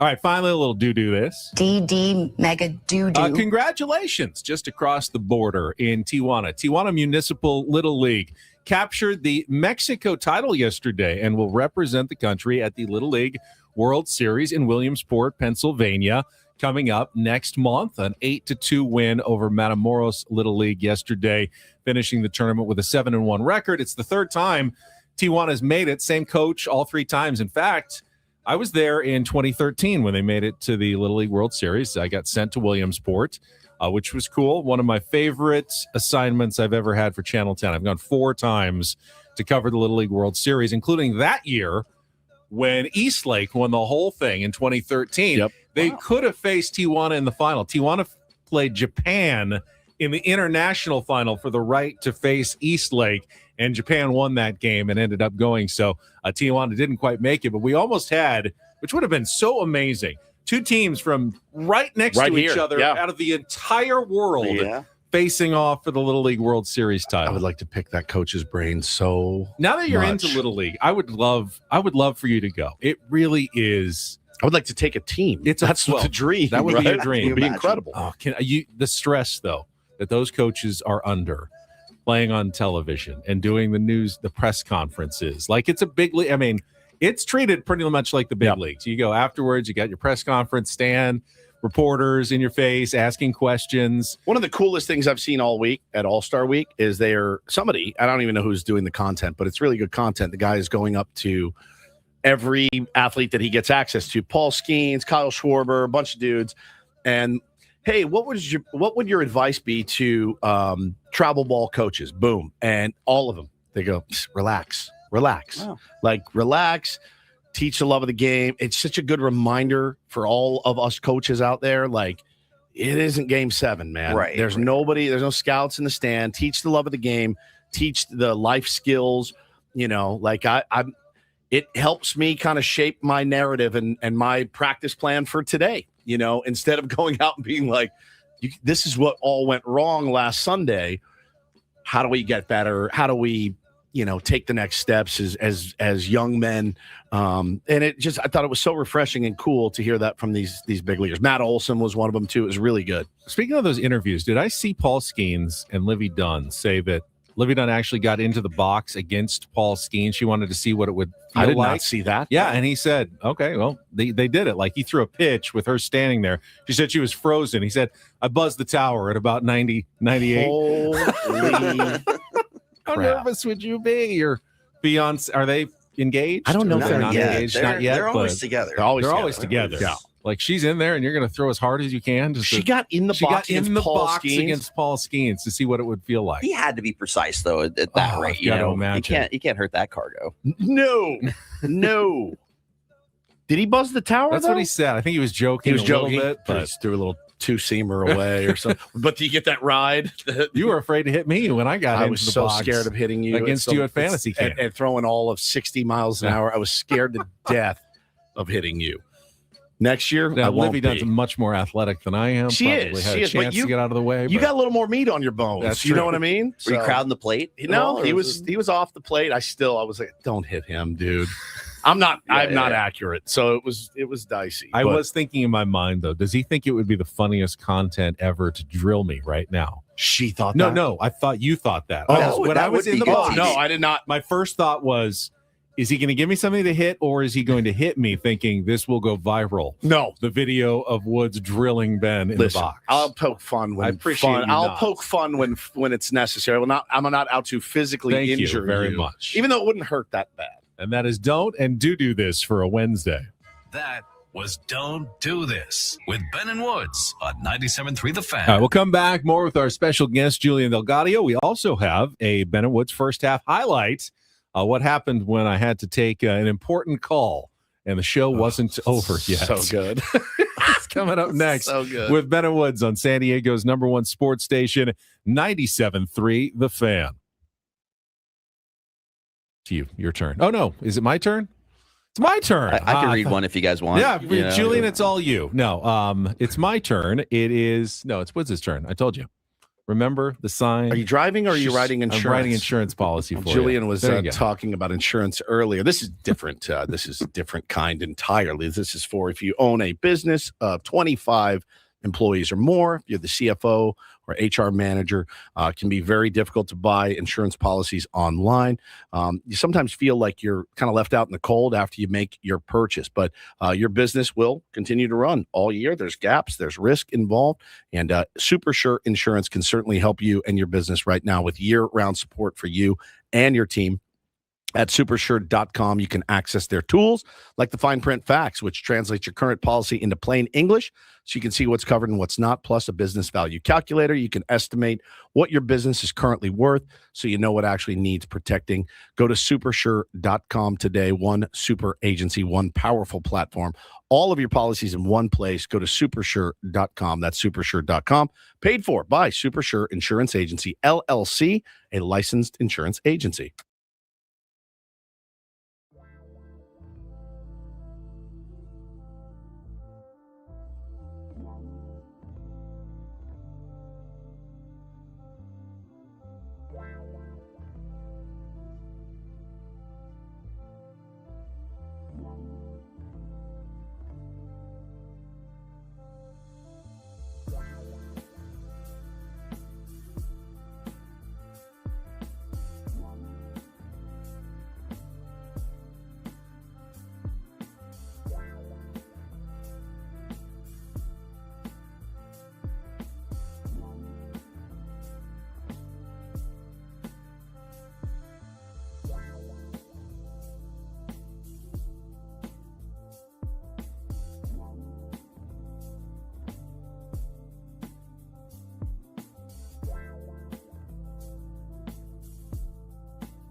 Hero criminal defense attorneys helping good people regain control of their future when charged with a crime since 2010. Visit davidpshapirolaw.com. Quick shout out for one of our beloved tier ones. It's tall Tessa. She is very tall. Her son turned 16 years old today, and he is. She just dropped him off at his fishing charter. He's going fishing with his friends. I believe his name is Lucas. Did I have that right? Yeah, Lucas. Happy 16th, sweet 16 for Lucas today, going fishing with his homies. That's pretty good. My nephew, who just turned 16, also loves fishing. Yeah, I've never understood kind of the passion for fishing. Although I can see maybe if you're older and you just like the relaxation and drink some beers and get away from it all for a day, I can see the appeal to that. I don't particularly like to do it because going on the boat all day, not my thing. But when you're 16, you can't enjoy the beers. You're not really, I don't know. You also need a lot of strength if you're charter fishing. Yeah. I did a story on that and caught a Dorado, and you're bringing one of those things in and you're like yanking, it was kind of embarrassing actually. How long did it take? For me to reel that thing in, probably like 15 minutes. It was not a good, strenuous. And you're like pulling, and it was funny. They were recording on that one. You want to look manly as possible, doing something like that. And you're just like, and this fish is just throwing me around left and right. And I've never gone deep sea fishing. I grew up in Texas, so it kind of comes with the territory. You have to like go fishing for bass and crappie and all kinds of stuff. I loved it when I was a kid because I would actually catch fish. Yeah. The last 10 times I've gone fishing, it's been 2 hours of just click, click, just waiting, sitting on my ass, doing nothing with kids that are like, "Where's the fish, Dad?" I'm like, "Bro, I have no idea. Like, I don't know if I'm throwing in the right spot. I don't know if I'm using the right bait. I don't know if the bait is still on the hook. I have no idea."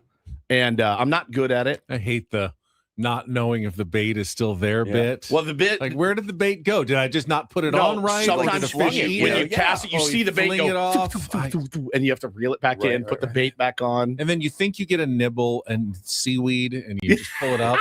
Yeah. I hate those bits from fishing. I'll tell you, though, like, as far as, it's weird to say, but like adrenaline rushes go. We used to fish with corks, and you throw, the corks out there, and it's bobbing in the water. And you're sitting there, and you're kind of lulled to sleep. You're like, it's never going to happen. You see that cork dive, and you're like, oh my God.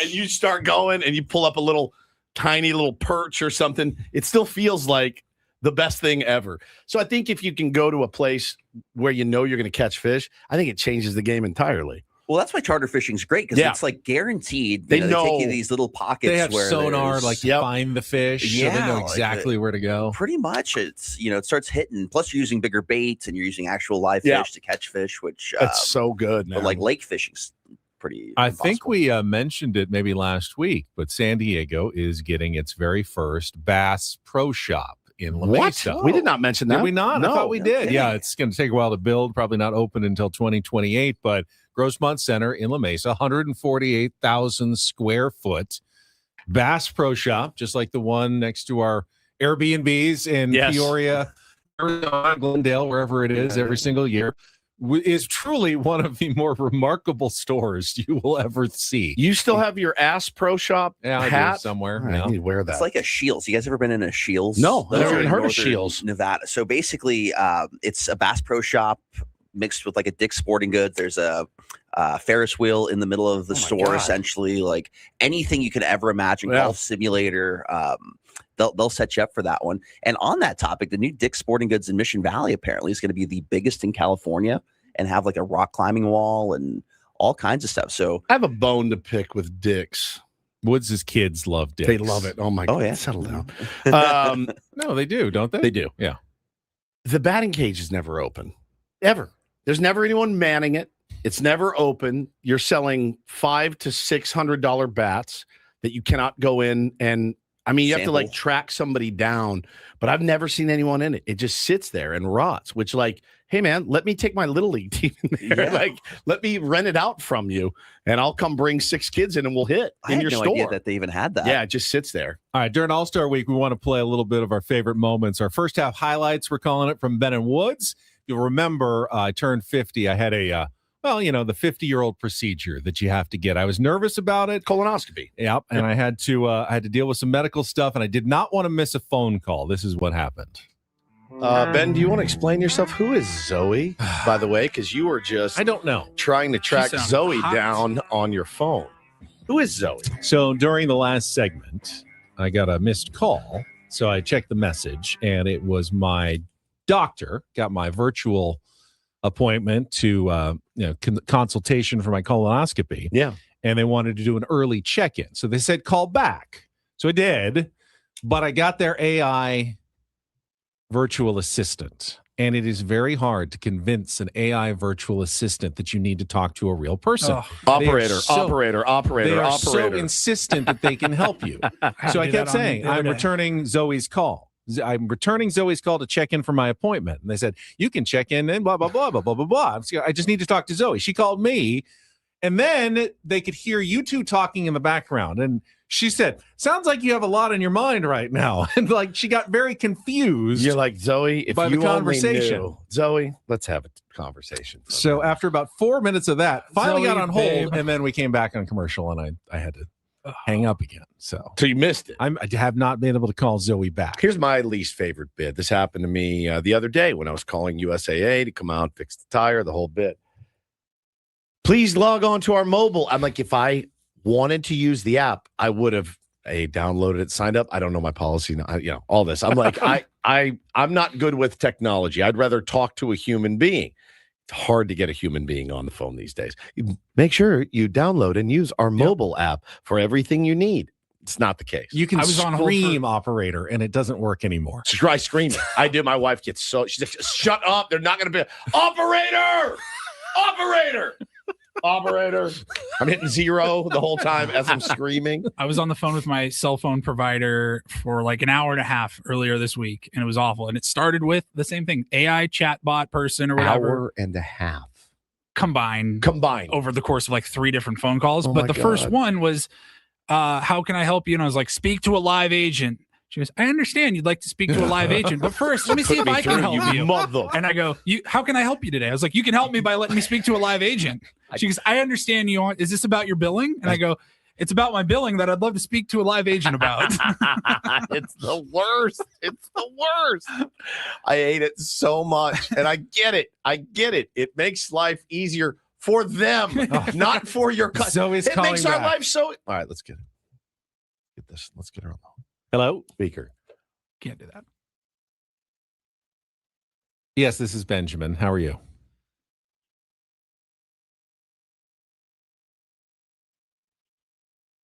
Yes. Thank you.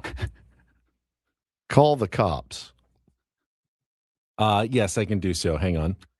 All right, it is 6 o'clock in the morning. He's giving sensitive mic. information right now. Social security number. Yes, that is correct. Anthem. You like sandwiches out there? Paul, you just playing Yes, that is my primary care physician.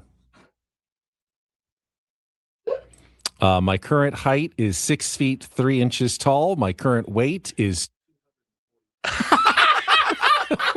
Adolf Hitler. Sorry.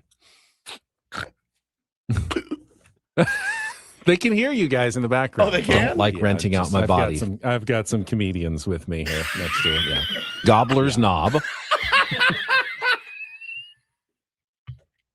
Best pharmacy is the CVS on El Camino Real. Thank you for El Camino calling. Real. Okay. All right. Thanks. Thank Bye. you. Yes, correct. Okay. All right. Thank. Okay. All right. Okay. All right. Yes, I am taking some medication. Okay. All right. Okay. All right. Okay. I think Okay. All right. I Okay. filled it out all online. Do you not have it? I'm dead. Live on the radio. Yeah, I should be all there. Yeah. Panties.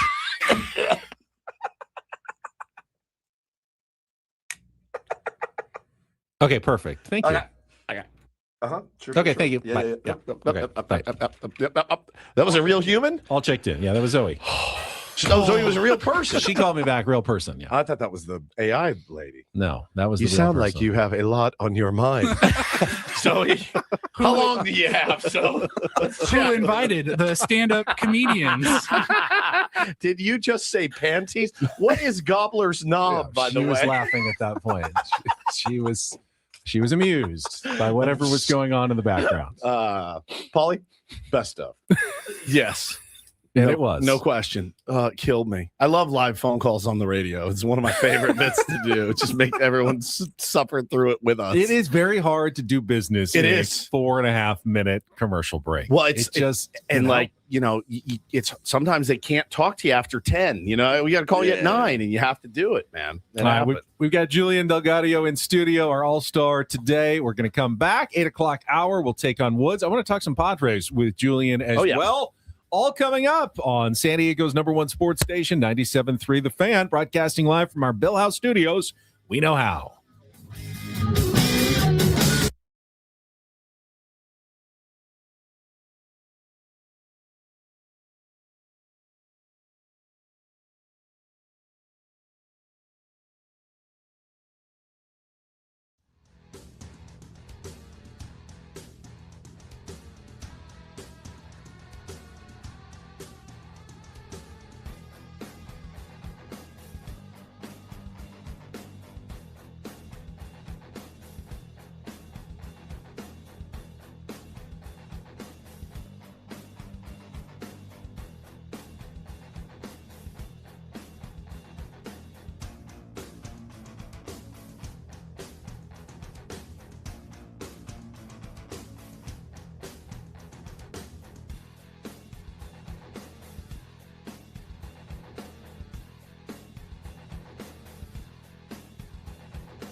Here, I'll show you a little. Just a little. Please don't. Just a little bit. What hurts on you? Nothing at all. A little bit. Not that now. So let's say whatever you're about to touch is the only thing. Let's say it's gonna hurt. Right? All right, yeah. Okay. Pretend your knee hurts. Pretend your knee. It's going to in a second. Right here. That is not pleasant. Hey, player, this is all yours. This room with this view. this speakeasy with this cocktail. Hey, could you make that too? The spa with this. Ah. And this pool on this roof. This is all for you. The all-new Hamul Casino Resort, now open.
All right, we are halfway home on a Wednesday. Ben Woods, 97.3. The Fan. Just got to be a FaceTime from my little guys in Texas. 80 degrees. They've already been in the pool, having the time of their lives with their grandparents, and there's nothing like it. I miss summer vacation for that reason. Who doesn't, man? Weeks off, not thinking about anything, no homework, nothing. Just carve into a video game, maybe. Just hanging out, man. Yeah.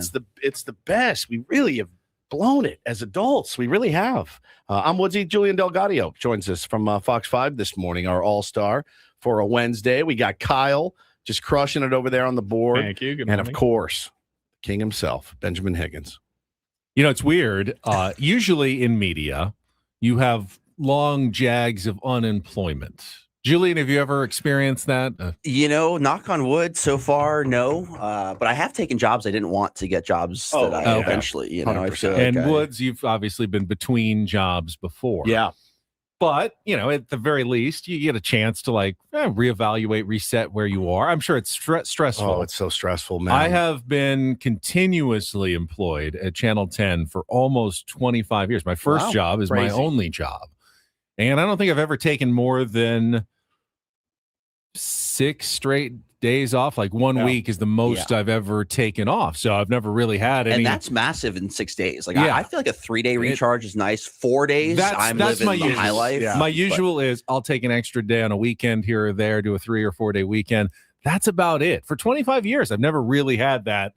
Oh yeah, no work for 3 weeks sort of thing. I've just never done that. You graduated and then just went straight to ABC as a sports anchor. How did that? So I started at Extra Sports 690, working as a producer off the air for the first year or two, and I was at the radio station, and then that led me to the Padres pre- and post-game shows on Kogo 600 across the street here. OG Sammy Lev. Yep, and then I was an OG. Me and Craig Elston did those shows together for 4 years, and that led me to Channel 10 in 2002, where I started filling in on the weekends and was hired full-time. So have been doing nothing but since then, and then a couple of radio gigs between until we got Ben and Woods 8 years ago. And so for 8 years, I've been doing the 2 full-time gigs. So there's not a lot of downtime. Even when you can get one job off, you can't always get the other job off at the same time. Because we take a couple weeks at the end of the year, but he always has to work TV. But he doesn't have to get up in the morning. You don't have to come in and figure out content and stuff for 4 hours. But it's still like I'm off. Right. And usually by the time I get about 6 days off, then I'm like, I got to get back. It's that feeling of like, well, they're going to forget you and find something else that they're going to listen to. Right. And or it's just like I have to get out of this insane asylum that is my home, and get back to getting back in a routine. Yeah, there's always something that happens, when we're out. It's usually me picking a fight with somebody in that 2 weeks off, and always leads to some good drama. I'm always nervous too. I take time off, and I've kind of explored, I guess, just to kind of have the hat out of the bag, but jobs outside of the industry, just to have more normalcy and a better schedule and have the weekends and holidays and all that stuff off. But so much of my identity over the last 11 years that I've been in broadcast is a hunger for this, like a good post-game interview, or like, you're at the big event, whatever it is. And I'm always curious, like how my brain would shift on like a normal 9 to 5, or if I could potentially do something like that. I couldn't do it anymore. Because you need that outlet. I used to be able to, and it's not for me. It's not I need the microphone. I need my opinion. My opinions are so good. People will be lost without them. For me, honestly, it would be, I would miss my friends, Ben and Paul. I would miss the audience, talking to them every day. I would miss making them laugh. I would miss laughing.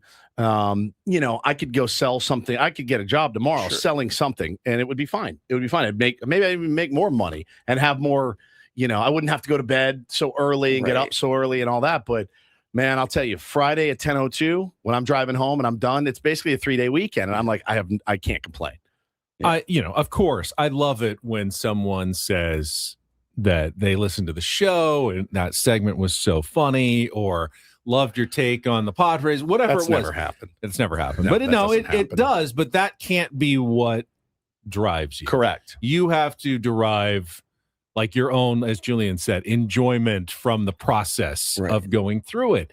And I find that every single day. Like if I feel like a segment was well executed, I don't know if you liked it out there or not. I'll probably never know, but I know in my heart, like I felt that one was a good one. That one felt good to me, right? I put together a good piece on television, and it's tight, and I edited it well. And the writing's clear. Yeah, it's clear. And like I like that one. That one felt good to me. And you'll never get direct feedback generally. Maybe someone will say a colleague, send an email or something. Someone will say, but very rarely. Benjamin, darling, I loved your. You've got to do it yourself. And I've always wondered, is that how it works for people with a regular 9-to-5 job? You're in charge of the finances at your company. You're never going to get the old, I just loved how you did the finances last year. But that spreadsheet was really, but I'm sure that like, you feel like, man, I got all the numbers dialed in. Everything's really there's sense good to go. You've got to have your own sense of accomplishment for anything that you do. It's like anything though. Like there's lulls in this gig where you are, I lay in bed at night and I go, that's it. It's insanity. I'm out You're of like, stories. I can't do this. I'm out of ideas. Yeah. My fastball is now 36 miles an hour. Right. I got nothing. I don't know how I'm going to get through this tomorrow, but I always do. But I remember the days of being in sales. Now I remember the highs of sales. Boom, closing, boom, closing, boom, closing. Oh my God, you're the best. Holy cow, you're on fire. And I remember I couldn't sell water to a dying, the guy that was dying of thirst. I remember like getting called in and put on performance plans and then you start to wither away in your mind because you're like, I'm just going to give up. I'm going to give up. This is too hard. I'm never going to get back to where I need to be.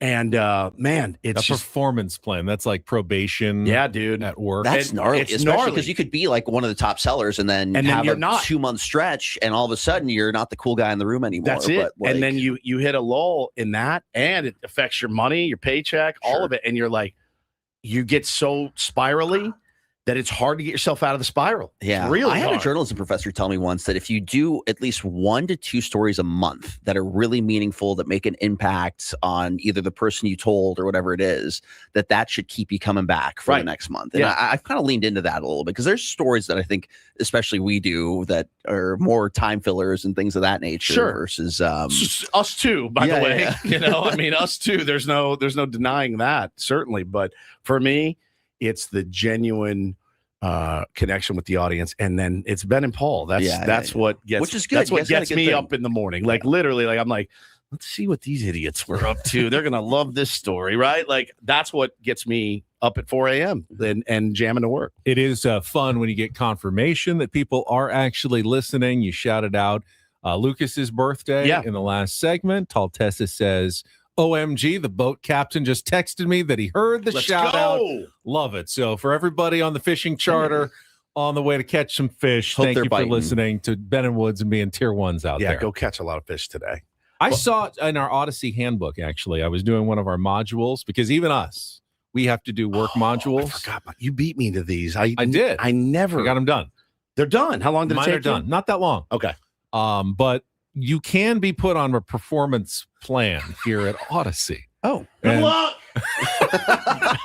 I dare you to try it, what Adam. would that look like if Adam tried to put Woods on a performance What plan? a great bit to do. Like, I mean, you should do that to Paulie when he comes back. Can you imagine? Hey, Kyle actually kicked your ass up and down the street this week. You're on PIP now. Couldn't do it, man. Break his heart. Performance improvement.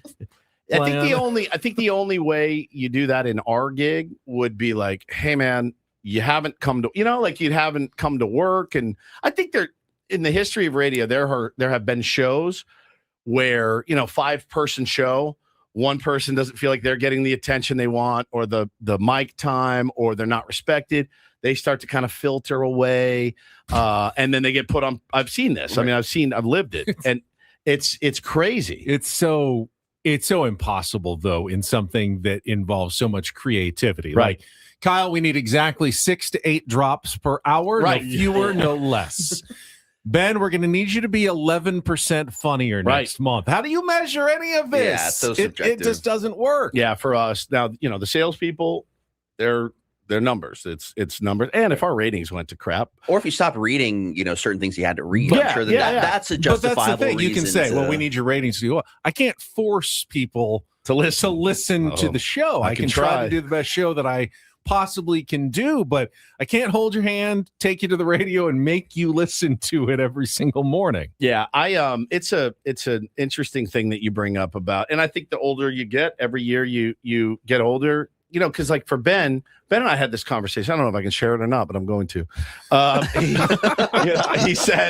He said to me the other day something to the effect of like, do you ever have 2 voices inside of you? I'm like, yeah. Yes, of course I have 2 voices inside of me. And he's like, because your thing was, I need to maybe slow down. But then the other voice is like, no, you need to work harder, right? And take more time, take more vacation, or take struggle between I should be doing more and I should be doing less. Right? But that's I deal with that on a regular basis in the sense that, like journalism and broadcast, I think, is a bottomless pit. Like even if we're not on the radio right now or on TV later on, there's Twitter you can be on and a game you could be tweeting out about, or, I could never end setting this up. And I think that's the insanity that fans maybe don't realize on the inside is like, how deep do I have to go? And there's no stopping it. And the deeper that I get in there, it never ends. And it's insatiable. So there was a time that this show consumed my life, consumed it. And I mean, 18 out. These guys are getting frantic emails at 3:00 in the morning because I'm up because I can't sleep.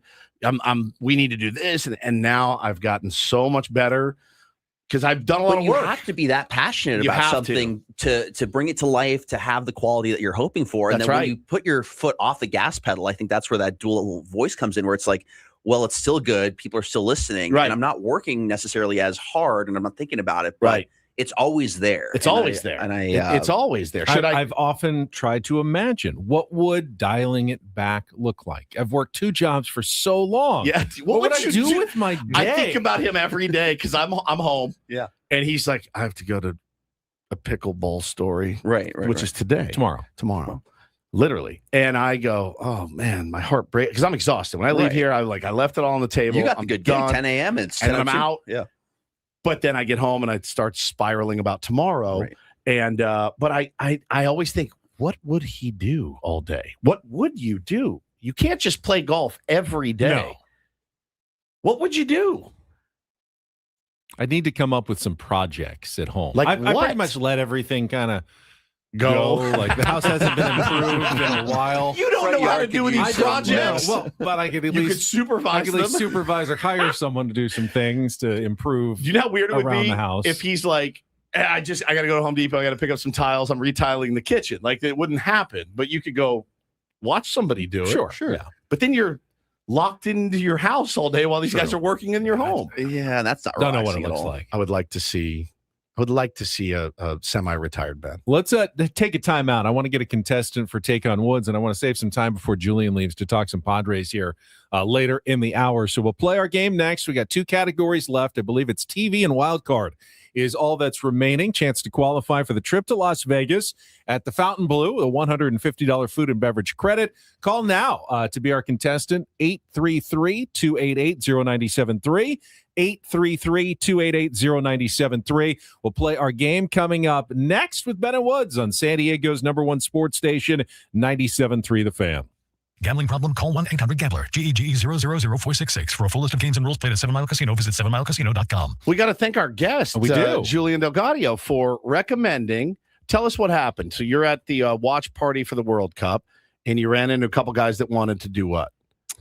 Watch party at the World Cup and a couple guys Play what? Play Baccarat. Play Baccarat. Bam, bam, bam. Boom. And he said 7 Mile Casino. They do. 7 Mile Casino. They got Baccarat, they got Texas Hold'em, Pai Gow, and of course California style blackjack. I didn't know that there were people who were like in front of searching waterfront for Baccarat, but yeah, you can play Baccarat. They're also searching for a cigarette, you know. Yeah, you no, can't smoke at 7 in Mile there. Casino. You can smoke out front. Yeah, you can smoke free facility, which is what makes it. I don't know. For me, one of the appealing things about 7 Mile is how nice it is in there. They don't let the smoke inside. Yep. They got windows. You can look out on San Diego Bay, Coronado. It's absolutely gorgeous. You got a full bar restaurant at Sammy's in 7 Mile with a great patio, fantastic views. I mean, it's spectacular, Woods. It really is. Best part, it is just 7 minutes from downtown. So do yourself a favor if you haven't already. Make sure to go check it out. 7 Mile Casino.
hour on 97.3 The Fan is brought to you by GL Pools, the swimming pool experts trusted by thousands of San Diegans since 2006. Baseball season is in full swing. So is swim season. Make sure your pool is ready.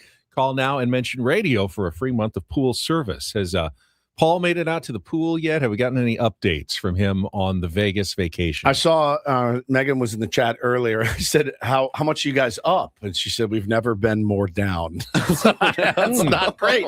And it happens sometimes. It happens early in the trip. And then what happens? You start chasing it. Yeah. You start chasing it. And I hope the tides turn in your favor. Or you just spend more time in your hotel room. That's true. You could do that too, but that's kind of boring. It can be. It can be. They like to walk around all over the place, though. I saw some pictures. Paulie took a picture of the new A's stadium that's starting to take shape right there on the corner of Tropicana and the Strip, right across from the MGM Grand. And it's popping up, my friends. Excalibur in New York. It is definitely popping up. It looks like a kind of a ballpark now already.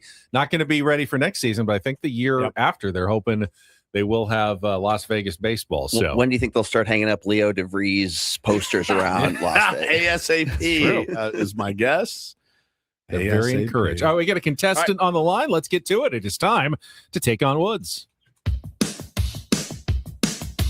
It's time for Take on Woods. Take on Woods. Woods. Julian laughing at our production prowess for our Take on Woods Open. It is brought to you by Bay Alarm, security and fire alarms for every business. We got you, and we got Mark as our contestant today. Hello, Mark. What's up, fellas? All right, let's see if we can get you qualified for the grand prize drawing trip to Las Vegas. 2-night stay at the Fontainebleau, Las Vegas, and a $150 food and beverage credit. Check out their pool. 6 acres of pools, elevated pool experience. Go to FontainebleauLasVegas.com to book your stay. Now, all right, we just have 2 categories left this week. We either have TV, Island Life, 5 shows all set on tropical islands, or we've got the wild card, Signs of the Zodiac. So which of those 2 do you want to play, Mark? TV or wild card? Let's do TV. TV. Smart move. Island Life. TV can be a tricky for Woods. We got 5 questions about shows set on tropical islands. You'll have 60 seconds. If you don't know one, say pass. We'll come back to it if there's time left on the clock. First question's our 2-second TV theme song. Kyle will cue that up, and you need to identify the show based only on the short clip of the theme song. Mark, are you ready to play? Let's rock and roll, boys. Beat or tie Woods will put you into the drawing. The category is Island Life in TV. Your time begins when Kyle plays our 2-second TV theme song. Good luck, Mark. Let's take on Woods. Just sit right back and you'll hear it. Correct. Starting with the crash of Oceanic Airlines Flight 815, which ABC drama became a pop culture sensation. Correct. The first season of which CBS reality competition took place in 2000 on a small island near Borneo in Malaysia.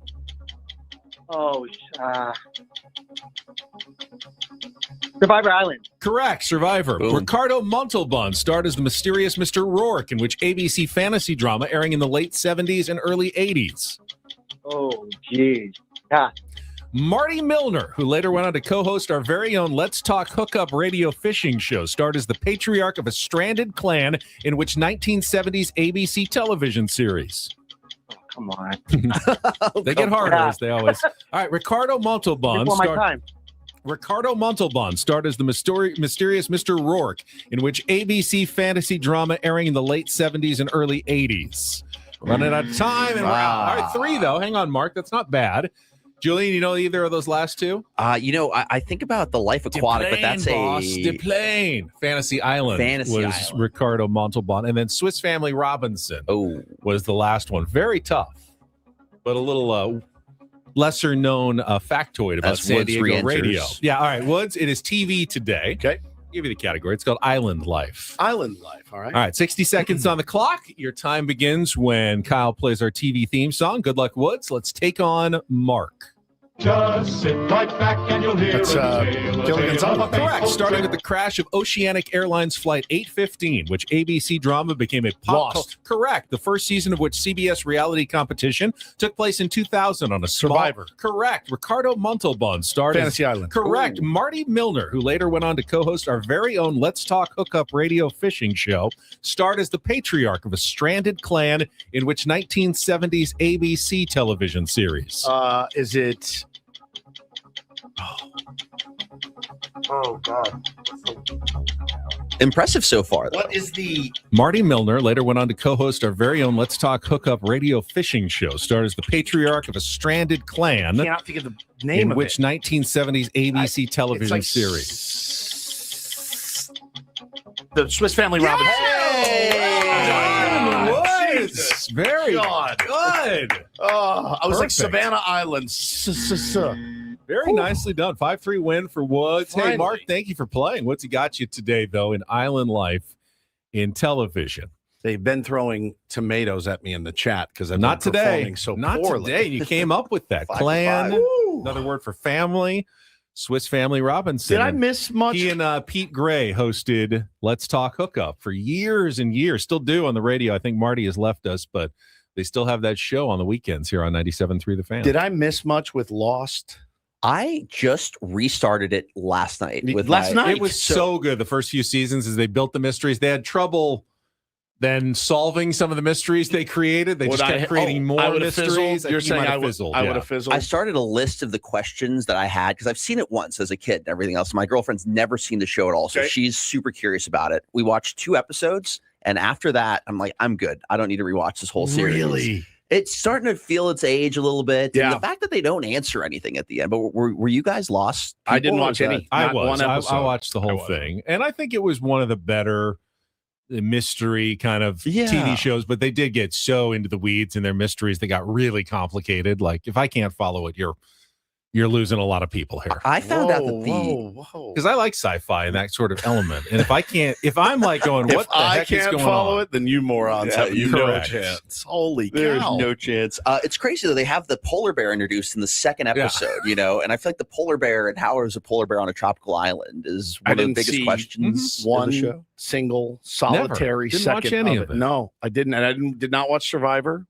I did watch Gilligan's Island, and I watched the S out of Fantasy Island when I was a kid. That was the plane, boss. Hey, boss. I loved Fantasy Island when I was a little kid. Tattoo. Yes, little angel. All right. Well, I don't know what's a bigger mystery, Lost or your San Diego Padres. We got Julian for a few more minutes where he's got to go. So when we come back, we'll take a look ahead at the second half of the season and big issues facing your San Diego Padres coming up next year on 97.3 The Fan. First, though, SDFatLoss.com wants you to join all the tier ones who have lost thousands of pounds. I was one of them. I lost 40 pounds in 60 days following the SDFatLoss.com plan. It's based on real foods, no exercise necessary. So I ate a lot of chicken, some steak. I ate some fish, vegetables that I got to choose, stuff from the grocery store without having to buy any shakes or bars. Certainly no prepackaged meals. It's just your stuff with great coaching and a great plan. Their counselors will help you and coach you every step of the way, increasing your metabolism, helping the fat come off fast, up to a pound of fat per day and 10 to 20% of your body weight in just 60 days. And that helps you keep the weight off. I've maintained my weight loss for now over 3 years, unlike the injections, which you have to keep taking week after week, year after year. Expensive, and you're probably going to be losing muscle, not fat. The metabolism goes down. This is different. This is a sustainable plan. It can work. It worked for me. It can work for you as well. Set up a free consultation by going to SDFatLoss.com, and right now, get $200 off during the summer special. Get some tier ones on the program by going to SDFatLoss.com. That's SDFatLoss.com. Results may vary.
segment here with our special all-star guest, Julian Del Gaudio. You're an all-star.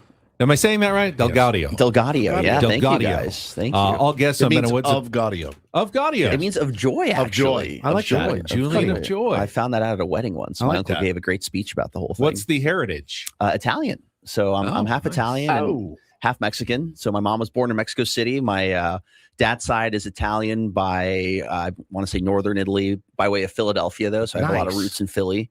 In fact, the Amoroso roll in Philadelphia is my great uncle, Sal Amoroso. Wow. That's what we had our cheesesteaks on. So really it's good. like, yeah, we You didn't get any of that bread money? I wish I got some of that bread money. You know, That they sweet forgot bread about money? me. That's why I'm working cow. 5 days a week. If my family owned Amoroso bread, I would be a whale. Because that's all I would do is just eat it. All the time. All the time. We had some Amorosos out here, though. I took them to Old Town to get some Mexican food because you can't get any good Mexican food in Philadelphia. And their minds were absolutely just like, they had no idea half the menu. Like, what is a carnita? Yeah, what kind right? of meat is a carnita? So good. So good. Well, you love you've done. though, Woods. I too, don't. so. I hate it. You hate Tex-Mex? I hate it. You know that. I can't stand it Tex-Mex. now. No. I like fajitas, Right. but I will not. Well, I refuse to go. It's fine. I've finally You've taken a stand. All right. Yeah, we've had this conversation. What about like a Chili's? Does that? I'll eat Chili's. I love Chili's. I love- That's like Tex-Mex. They I took guess. our Triple well. If dipper. it depends on what you get, Right. but like they took the Chili's at Encinitas, and my Do wife people and I order things other than like a burger or I get chips and salsa. chicken crispers. Oh, the chicken crispers are great. They Yeah. used to. They Chili's. changed That's them. fine. Yeah, I ruined it now. Everything sucks. Again, I'll guess I'm Woods appear on the SDCCU fan hotline. It's not big bank banking. It is better. It's always good to get another sports guy's perspective on the Padres. We live in our own bubble here with the tier ones and the Padres fans a lot. There's been a lot of panic, obviously, Julian, in the first half of the season, especially the last few weeks with the direction the season has headed. What's your perspective here as the Padres enter the second half? 3.5 games out of a playoff spot at 500. Are they trending a little bit in the right direction from what you've seen in the last week or so? It's been the biggest head-scratching season, and I think we've been blessed with having this expectation of this team being so good and making postseasons and having these stars and having these big trade deadlines where we get pieces that we could use. But this team, for some reason, just feels so uninspiring, you know. And I know we talked about this a little bit earlier when I mentioned that they were in first place for basically a day back in May. But in the series since that, they've dropped 10 of the last 16, which I threw in a story the other day. I thought that was my like sexy stat line on what they're doing. The bullpen, I think, is not what it was last year. I think we sent 4 guys to the All-Star game. So that looks depleted. Starting pitching is a massive problem. I think maybe King is a person we can deal at the deadline and get some. We need to get younger, I think, more than anything else. Pivetta, what's going on with Pivetta? There's just been these weird injuries that have kind of defined who they are. And they always say, well, if we get healthy here, and my measuring stick is, can they beat the Dodgers, right? Can they go toe-to-toe in a series? Who can, though? That's the thing about, the deadline's going to be really interesting. I don't know how interesting it should be here in San Diego. No. It's going to be interesting for other teams. They talked a little bit about it this week with, the Brewers looking at this going, hey, man, if we've got Mizorowski and Kyle Harrison and Tarek Skubal, now we're talking. Right. But you still got to hit, against the Dodgers and because they're going to get Blake Snell back. They're going to get Glasnow back. They're going to be fresh and the ready Brewers to go. were the best team in the regular season last year. Correct. They didn't even put up a fight against the Dodgers. It was in the over. playoffs. I mean, it was over. Nothing. And they were by far the best. They scored the most runs. They're the best challenger again this year. Yep. Right. Based on record. Why do we think it would be any different? I know. They're just going to roll over and die against the Dodgers in the playoffs again. But I think if the Padres can get a little bit younger, it was really depressing for me last night watching the All-Star game, seeing so many former Friars that, were traded off, the James Woods, the CJ Abrams. And, it's a testimony to the scouts and knowing who they have, and their contracts were up and they maybe didn't want to pay those types of salaries. But just seems like the group that they have right now doesn't have that like killer instinct that like we're going to come back if we're down 1 or 2-0. But they did the first month and a half of the season. They did it better than any Padres team I can remember. But it's not sustainable. Constantly scoring late runs to pull games out. I saw the other day I think they had the best OPS plus after the 8th inning, or one of the best, like top 3. So and their bullpen has the best ERA after the 7th inning in all of baseball. But the problem now is, can you get into the 8th down a run? Like, that's kind of like, right. Like, can you even get there with the guys that you have starting games? I always push the Yuki Matsui panic button. I don't know what it is. Anytime he's on the hill, and not so to nervous, call Yuki man. out, but it's just like, are we about to blow this He's having a out of fantastic See, I get it. You look at the numbers. You look at the numbers. What else is there other than the numbers? Well, there's inherited runners. history, There's you know. history. I'm not super confident when he pitches either. Yeah. I'm not. I can't be like, yes, Yuki. Well, Like when I feel Adrian game over. Adrian comes in, I'm yeah. like, all right, we're good. Mason, I'm like, Well, yeah, but the Mason feeling. Miller and Adrian Morejon are freaks. They're two of the nastiest arms in all of baseball. You look at their StatCast pages, their sliders are blood red all the way across. You're not going to have an entire bullpen filled with those guys. You hope to have a couple of those guys, and then you hope to have a couple of other guys who aren't as nasty but have been effective. And Yuki's been effective. Wandy's been effective. Brad Glay has been, gave up a home run, hiccup, but for the most part, been very effective. That's as good as you can hope for from a bullpen, honestly. Now, yeah, I'm with you though in that the oomph, it's just not landing. I mean, look, if the numbers are the numbers, but what do you trade for at this point? You're a 500 team. That's do you what get, they are. Like an offensive weapon potentially that could who's there? hit home? Exactly. There's just nothing. Who do you want? Right? Who do you want? Do you have enough to get them? And would it make a difference? Right. And you do feel a little bit despondent about the second half. You're encouraged by the potential of maybe guys coming back, but you're also encouraged maybe by the potential of having the weakest schedule or one of the weakest schedules coming out. But for me, I look at this team and I go, a normal, hungry, salivating, rabid team would be like, good, this is where we eat. Does anybody feel like they're going to come out of the gates and go 10-1? I want to ask you guys this, that 10-game road trip right after this All-Star game. Like, let's say they're 48-48 right now. Right. Let's say they go 6-5 and win 2 of those series, maybe by 1 run. Right. Are they buying at that point? Are they selling, or are we just? Does it even matter? I guess. Like, should we get younger? I do think AJ's I think he's always lives in buy mode. I think he always lives in improve. How do I improve the team mode? But even you said, Ben, you'd be disappointed if they not disappointed. You'd be upset if they traded Ethan Salas, the jewel of the minors for them right now, the jewel of the farm, as it were. I just don't know what you do, and you can't. We can wish it all available. We can wish it to happen, but again, 8-9 other teams putting better packages together for what they need as well. It's going to be a really tough putt. I don't think there's too many Padre fans out there right now, Julian, that if AJ said we have to retool, I'm sorry, we didn't get the job done. We have to retool. I apologize. I got to do better. I don't think there's too many Padre fans that are going to be like up in arms about it. I think there might be the green light for that though. At this point, I think there'd be almost kind of a release of like, okay, we didn't mortgage much this year. Right. Let's retool. Let's come back. I could sell it. Yeah. I can sell that to myself, sure, all day long. Right? I think you can. Yeah, I'm constantly torn between the reality that if you sneak in the playoffs, you can make it. You can win your World Series that way. It's happened. It can happen. But most likely it's not going to happen. You don't want to spend a ton just to sneak in as the 6th seed when the most likely outcome is what happened last year. You lose 2 games. You lose 2 out of 3 in the first series, and you're done. And while it's fun for 3 days, it's also miserable. You don't really want to pay a steep price to get there. I think the sweet spot for buying is when you can win a division, you can get a bye. Maybe you can be that top wild card team that hosts the first 3 games.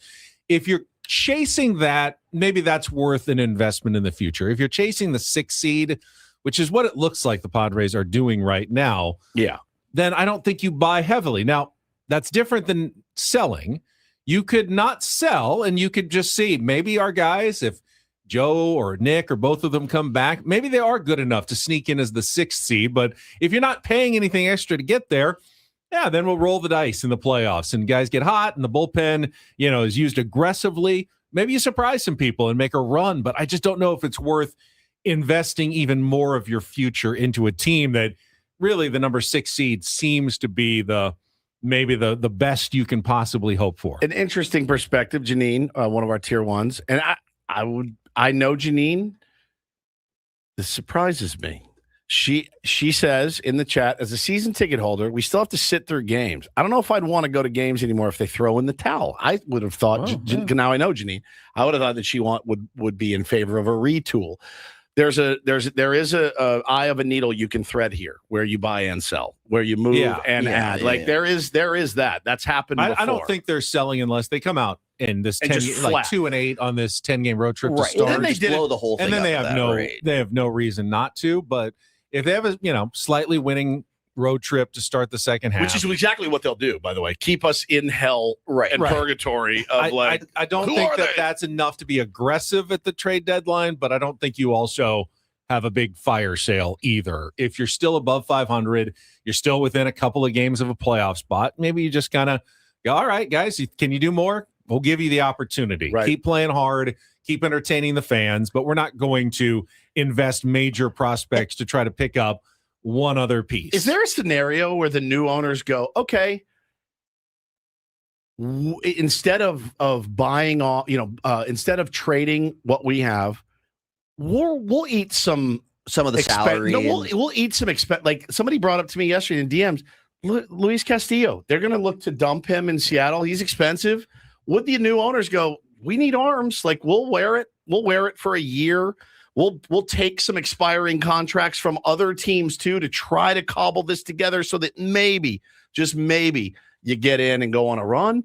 I thought Darren made a good point a couple weeks ago or a week ago when he said, if you're the new ownership group, do you want your first day on the job once it gets approved, and we've been assured that it will, to walk in and go, all right, Adrian's gone, Mason Miller's gone, Michael King's gone. That's do you want worst that? case scenario. Right. No, I feel like that would really kind of scare the fan base and just be a little. It's a bad first impression, in my opinion. So, but does AJ even have the green light to trade and do what he's doing and everything else? He does. I think the quote yesterday. We can talk about it more in the ownership news in our next hour. But business as usual at the trade deadline. What does that mean? That's not good. Actually, I don't know what exactly that means. But AC also reported that they have the ability to add payroll. So would you? Much? I don't know. Would you see them potentially, doing something like that and saying, "Fine, we'll eat some salary to get some pitching here, right? We'll just eat." They need that the most. They need starting pitching. Got to have at this rate. You have to have it. And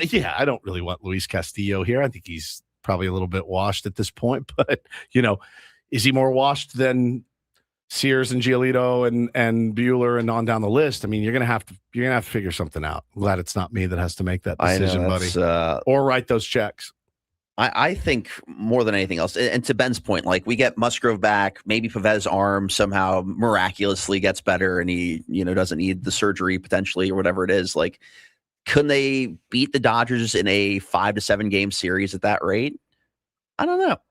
I mean, it's baseball; anything can happen. Yeah, but they to me, they're a juggernaut. They're just a juggernaut, and you're in the way of a locomotive. Right? It feels now. like a three-peat. Now, could I could see them steamrolling their way to the World Series. I could. Philly may have something to say about that. They may, but anything can happen in a World Series. They were an inch away from losing the World Series last year. 1 inch. And I feel like wildcard teams are pretty good over. I'd love to see a stat on how often a wildcard team does at least make it to a CS or a World Series. You always forget about the teams that lose the wildcard series, but the ones that win have momentum. Feeling good about themselves. It sets them up for a good playoff run. And someone always wins those wildcard series. So you always have two teams that just beat another decent team in a best of 3, and they've got their feet wet, and then they're going up against a team that didn't get to play for a few days, doesn't have the rhythm. So you always have the wild card teams that then look dangerous in early October. Then you have the wild card teams who go home after 2 or 3 days, like last year.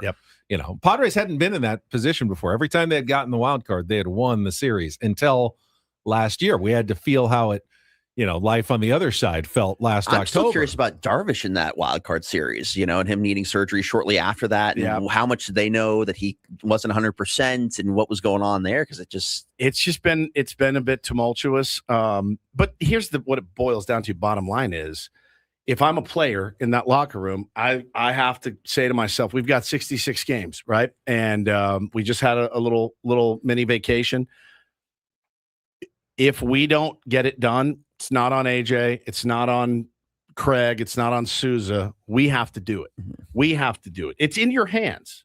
Here's one of the easiest schedules. Here's what you're capable of. These are our abilities. We need to get it together, and we need to have a really good 66 game stretch. The hard part's over. You got the triple digits out of the way. Right. Hard part's over. You got 66 games to prove who you are. And in fact, you've got how many games till the deadline? That's really 16. Right. You got 16 games till the deadline. What can we do for 16 games to get this fan base back on our side, to get ownership to be committed, all of that, and go for it and go 10-6. Right. Yeah, exactly. Yeah, 8-8. Ladies and gentlemen, Julian Del Gaudio from Fox 5. Thank you for coming in today as our All-Star. Thank you, guys. You're really the best. Appreciate it. Have a good rest of your day. Woods and I and Kyle will stick around for another hour. We've got more first half highlights. I was going to go with Julian. Oh, you were leaving too? I'm going to go with USD. We'll talk more about the Padres ownership news that may have dropped yesterday as well here on 97.3 The Fan. Nobody knows.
Hey, player, this is all yours.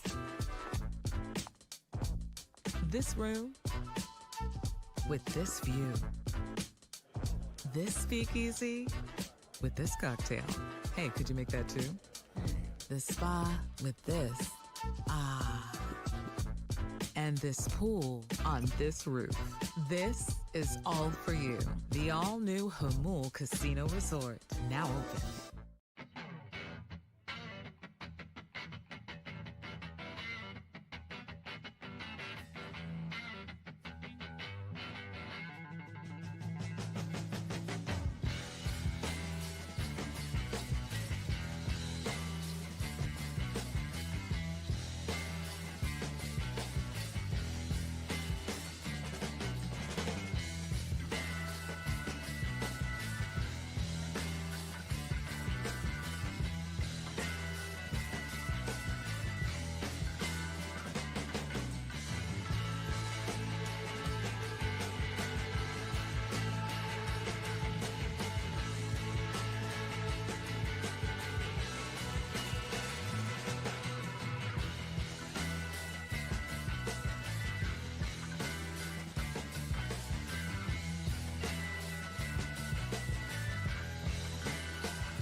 Bill House Studios, We Know How. A lot of chat discussion about what the Padres need to do coming out of the All-Star break and this road trip to Kansas City, Atlanta, and Miami. And I got curious, Wood, so I went back. Remember, 2 years ago, Padres were 50-50, 1 day out of the All-Star break. So 48-48 now. They were 50-50. What got them there for the first part? Because I try to remember, like, what was going on in that first 100 games in 2024? Dylan Cease was kind of struggling. Even Michael King had some off days. Yu Darvish had a couple of bad starts. The bullpen blew some games. They had some winning streaks, and then they go on a losing streak. And they just kept spinning their wheels. It was a roller first half coaster, right? Of that season. Yeah. Don't call it a roller coaster. Don't call it a roller coaster, but it was. They were just, they'd win 6, then they lost 5. And they just kept spinning their wheels. And then all of a sudden, they lost the first game out of the All-Star break. Got bodied, if I remember. It was 7-0 at the Cleveland Guardians. 50-50. I don't think hopes were very high at that moment. And then all of a sudden, win 7 in a row. Then they split the next 4. Then they won 7 in a row again. And then they won 3 in a row. And they all of a sudden they're looking up and they're 69-53. 16 games above 500. Went on to their second best finish in franchise history at 93-69. From right here at 500 at the All-Star break to turn it on. Now, well, if you told me that we'd go into the second half with Dylan Cease, Michael King, Joe Musgrove, Randy Vasquez, Yu Darvish, and Matt Waldron, I'd feel a little bit better than I do today. And then the pieces that they added in 24 was who? At the deadline? Deadline. That was, who did they add at the deadline? See if they, I can they remember. All run together for they me. do. They which literally David Peralta, I think, was their big, wasn't he, at the acquisition at the deadline? No. Was it? Thought he was. I just remember monster seasons from. Yeah, they got bullpen help, Jason Adam and Tanner Scott. Yeah, Tanner Scott, they got huge. bullpen help for sure. That's really big. That's big. You look up and down the stat line. They'd already traded for Luis Arraez, right, earlier in the season. That was back in May, so he was kind of an addition, but didn't pay off more until the end of that season. Yep. I mean, you look at big years from Merrill. Profar was a real big cog in that wheel. But a lot. I mean, Profar was good from the beginning and kind of cooled off at the end. Yeah. But a lot of those guys had big seasons because the second half. They had big second halves. Yep. They had big in when the Padres, started to rack up wins in August, late July and August. Those guys were all hot, and they ended up with good numbers because of that. They weren't all red hot in the first half of the season because, they went 50-50 over the first 100 games. Man, we don't know how good we had it back then, man. Looking at these OPS pluses from that season, Benny, holy smokes, man. Arraez 108, Toddy 130, Merrill 127, Profar 134, Machado 120, Hassan Kim almost to 100, Bogarts at 92, Cronenworth at 99. That was the year. That's crazy. So that's why I'm always I've got that seed in my mind. Like, you can't totally discount a team at 500 at the All-Star break because the second half of the season is just as important as the first half. But you're asking, an aged Walker Buehler, JP Sears, Giolito coming back healthy and effective, Randy Vasquez figuring it out. It's so many ifs, I think, and it's going to boil down to, can the starting pitchers keep you in a ball game for 5-6 innings so you can turn it over to the pen? And then will the pen be used adequately enough and managed in a way that they can sustain these last 66 games to help get you to the playoffs? So Manny had some comments on the last homestand before a game, asked about the new ownership and what's going on. And he goes, yeah, what is going on with that? Right. And he said, and I don't think he was making excuses. Some people said, Manny's making excuses. No, he just said it's been weird. He said it's been a weird season. Everybody feels like kind of waiting for the new owners to come in. And I don't know why I got pushed into my Instagram feed yesterday. Some wild fan screaming at me, a woman about her conspiracy theory as to why Major League Baseball hasn't approved Jose Feliciano and Kwanzaa Jones. Had something to do with the investment in Fanatics. I have no idea what's going on. You can make up whatever you want, but ultimately, and Kevin Acee heard from Rob Manfred yesterday at the All-Star Game, and Manfred said it's going to get done. These things take their sweet time. I thought it was going to take years, to be honest. When they went up for sale, and that was part of it. Was they probably shouldn't have announced it as soon as they did. Most of the time, they're further along in the process, but it was starting to leak out. So, it was reported, of course, by, was it Forbes or Sportsman, whoever got it first. And when we had with the reporter on when it happened, it kind of forced the Padres into an announcement. It's out there. It's not untrue. You didn't want to feel like, okay, 5 months later, then they announce what everybody has known. So they made the announcement, but there was still a lot of the process remaining, which is why it has taken so long for the owners to get to the point where they can make that vote. And, AC said that may now happen in August, but Rob Manfred pretty much put up any of the talk that there's any problems or anything. He said, no, it's going to get done yesterday. The Padres will have new ownership, but it won't come until after the trade deadline. Okay. They won't be in before August 3rd, it looks like. So there's only limited amount of say that they can have before that is officially approved. One of the things they've needed to do is, they're only going to own about 45% of the team. That's enough to control it, but they need the other 55% all accounted for. Some of it will be holdovers. Some of the Seidlers, will keep their investment. Alfred Harpelou from Mexico, I think, is keeping his, but they need the rest, whatever the percentage is, the other 15 to 25% accounted for. And that means you need people with a lot of money who want to be minority owners in a baseball team. Not everybody wants to. You don't get to decide really anything. Maybe you get to go to a board meeting and have a say, or you get to sit in the owner's box a couple of times of the year. But it's basically like you're investing in a stock, in a company. Like I own 2% of this company's stock. Yeah, I'm important, but I'm not on the board. I'm not a chairman. I don't get to make the decision. So they're finding people like, we've heard all kinds of reports. Drew Brees, Viore, other people who are trying to be minority investors. The Buss family. That was the new one that I hadn't seen, and you sent me yesterday. Yeah, pretty crazy.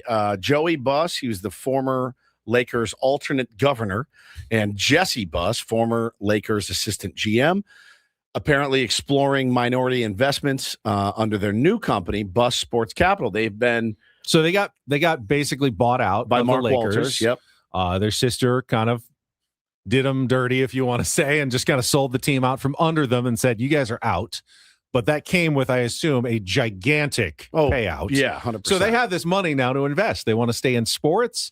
They're not always teams that are up for sale. The Padres, at least some of their ownership is up for sale. Makes some sense that they might be interested in staying in sports in Southern California. Get some of that Lakers. Now maybe, just maybe, they're so anti-LA since being forced out that we don't get that Lakers stink. Yeah, I mean, it's money's the money. Money is the money. You're just looking for people that have the money and want to be in sports. Yeah. Those two were not portrayed well in the Winning Time series, if you'll remember. They weren't? Yeah, they were. Weren't they young? They were young at the time in the show, but they were kind of remember it. The dilettantes who were kind of in and out. And yeah.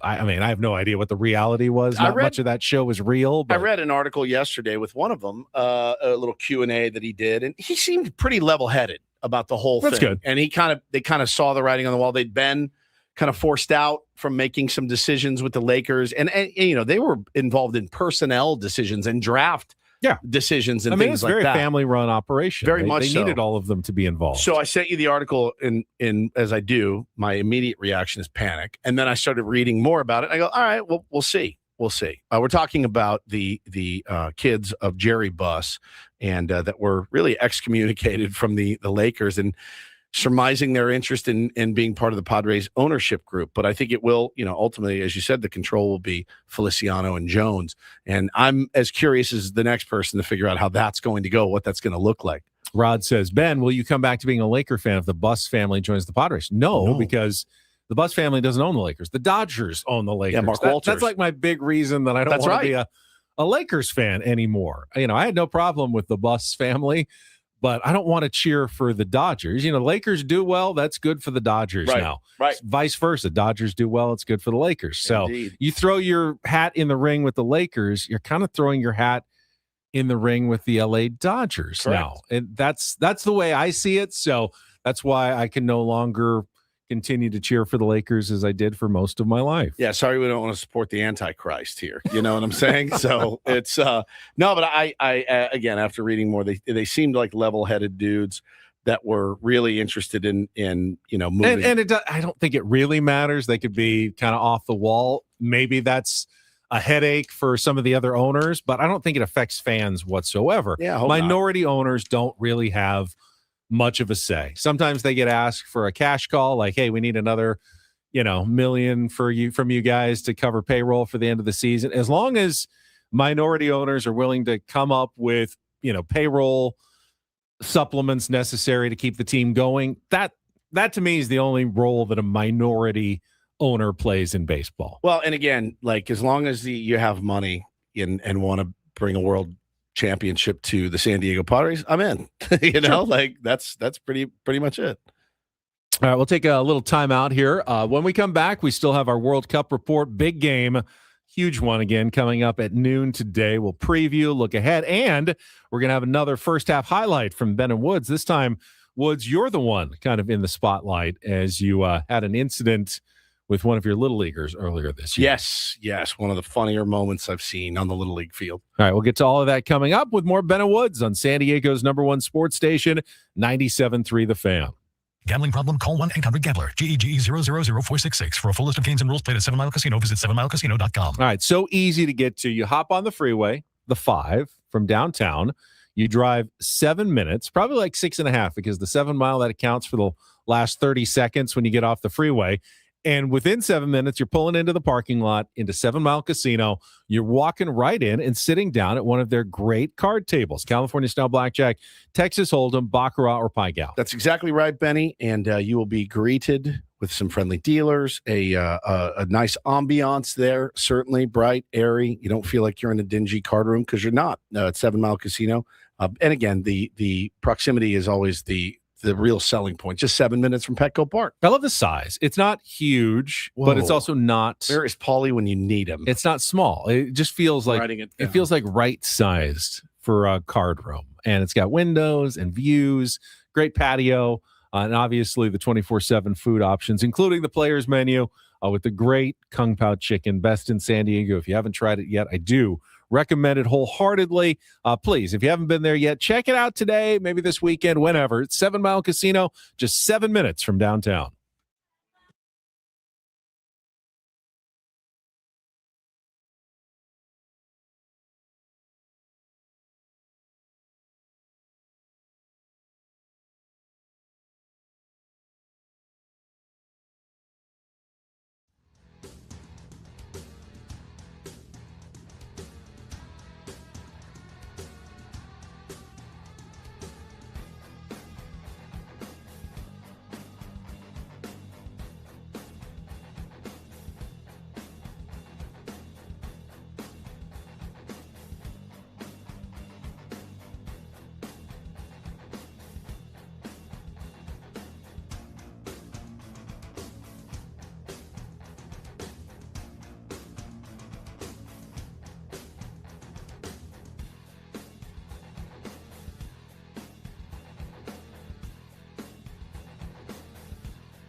He just, here, I'll show you a little. Just a little. Please don't. Just a little bit. What hurts on you? Nothing at all. A little bit. Not that now. So let's say whatever you're about to touch is the only thing. Let's say it's gonna hurt. Right? All right, yeah. Okay. Pretend your knee hurts. Pretend your knee. It's going to in a second. Right here. Oh, that is not pleasant. Hey, player, this is all yours. This room with this view. This speakeasy with this cocktail. Hey, could you make that too? The spa with this. And this pool on this roof. This is all for you. The all-new Hamul Casino Resort, now open.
Ben Woods brought to you by David P. Shapiro, criminal defense attorneys, helping good people regain control of their future when charged with a crime since 2010. Visit davidpshapirolaw.com. Before we do anything else or get to our World Cup report, I do want to invite Tier 1s, if you're interested, especially if you are in the North County. If you'd like to join yours truly today, we're doing our monthly 10 News Community Huddle, where we get together with myself and Kimberly Hunt and some of the reporters just to meet with people in the community, audience members. And we are going to be up in Oceanside at the Surf Club on Mission in Oceanside starting at 5 o'clock this afternoon. Interacting with Can't viewers. wait to see you. Would you like to come too? I can't wait to see you. Yeah, it's not an official 97.3 The Fan event, but me is me either way. That's true. It's the same me, Ben of Ben and whether Woods. I'm representing 10 News or 97.3, and love to have you. And I think my employers at KGTV ABC 10 would love to see a good turnout. People are asking in the chat if Ava will be there. I don't know if Ava's coming. She probably will, actually, because her geo beat, as we call it, is Oceanside and Carlsbad. So almost certainly I would think Ava is going to be there. So if you'd like to meet Ava in a very respectful, non-uncomfortable way, please come by. Yeah, remember, it's Dry July. Dry July. No drinking. No men. No men. Dry July. I have this exact same rule for Dry July. I'm be courteous, I'm doing the Dry and July polite, as well. Come meet me and Ava Kirshner today. Allegedly. Allegedly. I think she is coming at the Surf How Club. disappointed are you if you're Oceanside. listening and It's you just go me. all the way up to the Surf Club to meet Ava and it's just him? And Dang it is ABC 10 News polo. That's why I'm wearing it today. Do you have to shake hands? Is this like you have to? Are you on like a panel or something? No, it's just hanging out basically, usually at a cafe or something. People can come up, ask questions, and I think we have, tchotchkes of sorts to give away. Keychains and whatnot. Keychains and what. Okay. Hand sanitizer. It's always a popular item. Man, I am sold. You have sold me. I think it's, last time I did it, last month we went to La Mesa curbside and had a good turnout there. It was during the street fair, so there was a lot of activity.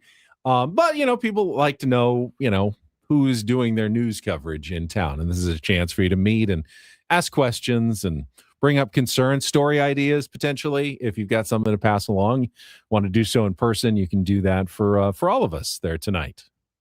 Imagine my reaction if Adam asked me to do this. A community huddle with Stephen Woods. Correct. Just imagine.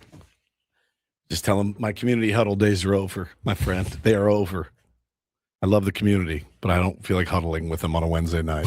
I really don't. It's a good night for it, though. That's what we thought, too. You're not missing much on TV. ESPYs, no sports. Yeah, it was kind of. I would not watch the ESPYs. Are you going to watch the ESPYs? No. I doubt it. You will. You can't stay away. I want you to take the night off from sports. Away. Take the night. Are you sure? I think this is the night I take off of sports. Yeah. Just totally. Yeah, pretty sure that there's not much going on tonight. All right. Tomorrow's about the same as well, I think. Tomorrow should be a fun show. Well, we'll have the soccer match. We got Darren coming in. We'll have always good. Have a World Cup game to break down, and it is time right now for Kyle's tidbit as we get to our look. I love that we've thrown this whole report on him. Like, all right, Kyle, take it away. At the World Cup, it is brought to you by Kara's SoCal. Catch the final on July 19th at the First Down Sports Bar or join their massive ticketed event at the Event Center. Don't just watch history, be part of it in Funner, California. And we know one team that's going to be in Funner or on the screens in Funner will be Spain after their 2-0 win over France yesterday. Kyle, what's your tidbit for today? I know that game yesterday, I was sad. But you were rooting for France. For France. Yeah, it's crazy. I saw this note yesterday. Spain actually beat France twice before they played yesterday. So they probably just have their number. Right. They beat them in the Euro final. And I think I watched that one. It was like 5-4 was a great match. And the Nations League as well. So I don't know why we didn't see it coming. Spain had given up one goal in the tournament. Crazy. It's just insane. I don't know why. I mean, I don't know how heavy a favorite France was, but everybody that watched their last match thought, I think everyone gets enamored with the goal scoring. France had made so many goals look so easy in the tournament. Spain hadn't scored that many, but you know what? They also didn't give up almost any at all. And now that carried the day yesterday. Here's a tidbit, KG the Elephant. I don't think it's true, but it would be great if it was. Winner of today's match gets the Falklands. Now, you want to get eyeballs on it. That would be an elite way to do so. Totally. Well, let's preview that. So England and Argentina today, they haven't squared off in 21 years. They played 14 times. England's record is 6 wins and 3 losses against Argentina. So they have a good chance. And they hate each other. They hate each other. Yeah, so they went to war against each other. Hundreds of people died over islands that have more sheep than people off the coast of Argentina. But Britain didn't want to lose control of them for whatever reason. Argentina wanted them.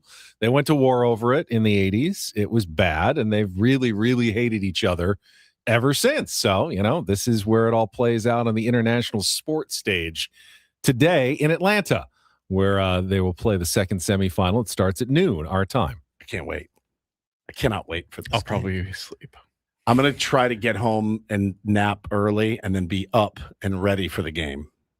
You'll be cheering for England. Yeah, I'm rooting for Harry Kane, Jude Bellingham. Yep. Messi is on the other side, though. Yeah.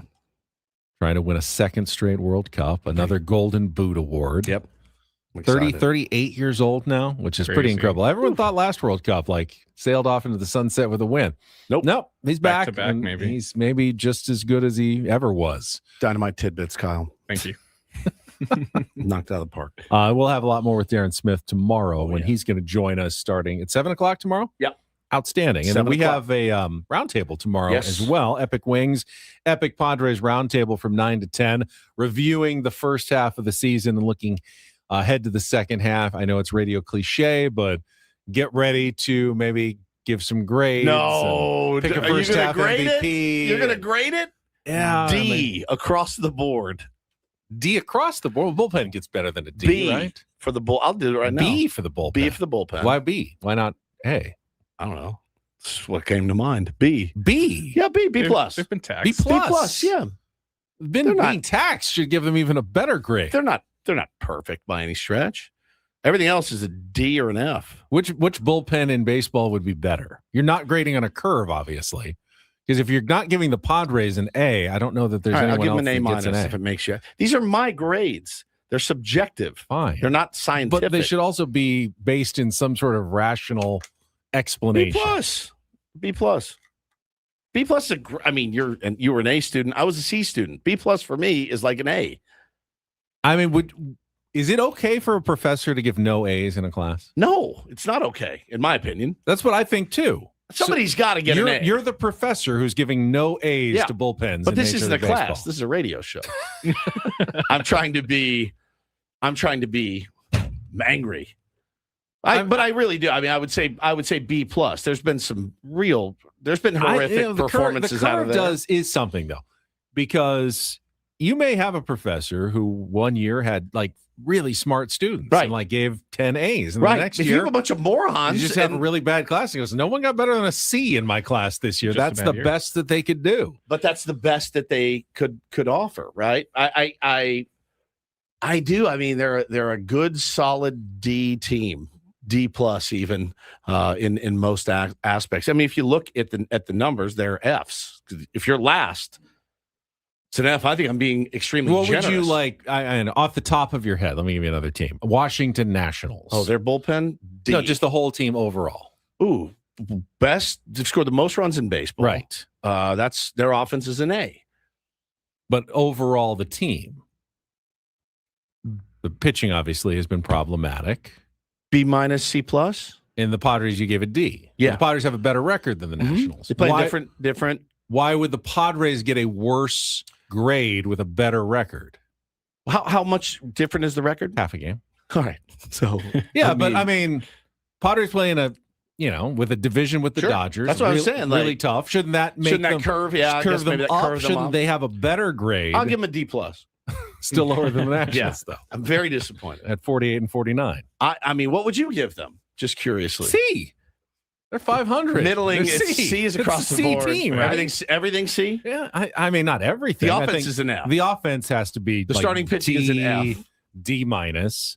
Starting pitching, I have to give them some credit earlier in the season. I think the starting pitching is like a C minus. Good question here, Angelo. Payroll. But bullpen, I would give an A. If you're doing payrolls, if that adds into the it, Nationals are that's probably they why have a lower payroll. They got to get it. They get a higher grade because they're doing more, doing it with or less. they're doing the same with less. So the Dodgers get like a D minus. Yeah, it's weird how that works, right? Dodgers are best record in baseball, but their payroll is so high. Right, it's 40. They've lost 36 games. It's inexcusable. Inexcusable. Heads should be rolling in Los Angeles, right? I can't believe Dave Roberts still has a job. Crazy. Andrew Friedman should be out on the street with that kind of payroll to lose 36 games in the first half. What's of the their winning season. percentage? 629. 629, man. It's pathetic. It's pathetic. The fact that they don't win 7 out of 10 games is ridiculous. It really is. With that kind of payroll, that kind of roster, and they're losing almost 4 out of every 10 games. It's embarrassing. Well, but look at their injuries. Their injuries have mounted, as they always do. Quote unquote injuries. It'd be hard for me to give this team overall a C.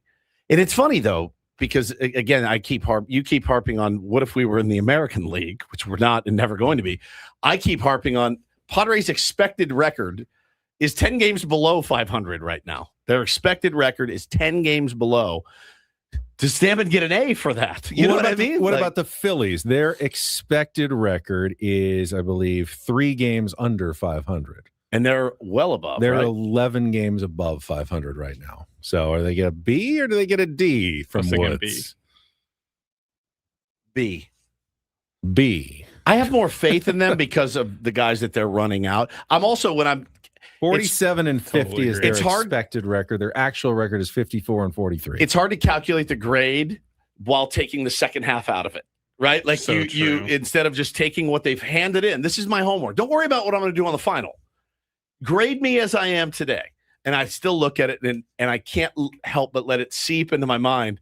Oh my God, the second game out, we're going to be throwing Randy Vasquez, followed by Walker Buehler, followed by JP Sears, followed by Matt Waldron or something. Like it's hard for me to go, oh yeah, see, they're going to be, and they look less than an average team. And I know their record says that they're actually outperforming what they should, which is tough. Which again goes back to, do you give Craig Stammen high marks, right, or low, getting more out of his team than they should have, or do you give him low marks because you thought this team would be better and they're not as good as you thought they would be? Yeah, I mean, if you want to go up and down the organization, I think it's good, solid D's all around. We will get everybody's opinion tomorrow from 9 to 10. Commercial free, our Epic Wings, Epic Padres Roundtable. When we come back, though, a little more first half highlights from Ben and Woods. Woods with one of his classic stories from Little League coaching that you have really unbelievable, man. Really lean into in the first half of 2026. My favorite. It's become really the epicenter of your life. It is this year. And it's coming up next on San Diego's #1 sports station, 97.3 The Fan.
kidding. I told you, dude. About 9 every day. Every day lately. I'm starting to lose it. I start to get lightheaded. My vision goes. I'm not kidding. Something's wrong with me. Woods looks at me and goes, "This last break? Do we have one more? What's going on?" It's 9:39. The show is over in 14 minutes. You're right. This is it, buddy. I'm telling you, man. And it's been the same for years. I'll read you the text I sent my wife yesterday, right around this time. I texted her. God, we send a lot of texts. I said, I just broke out into flop sweats and my vision is blurry. And she said, I'm not feeling well either, dizzy and nauseous. And I'm like, it's been happening. And it happened at 9 o'clock on the dot this morning. I don't know what it is. Cyclopsoriasis? What is that? Oh, is that doo-doo? Yeah. The doo-doo It's the parasite? first symptom. It's very strange. I don't know what to do about it. But every day around this time, and driving home last week, there was one day my vision was blurred. I'm like, oh, this is it. Here it comes. This is hence why I introduced more fiber into my diet. I'm sure that's what it is. Trying anything at this point.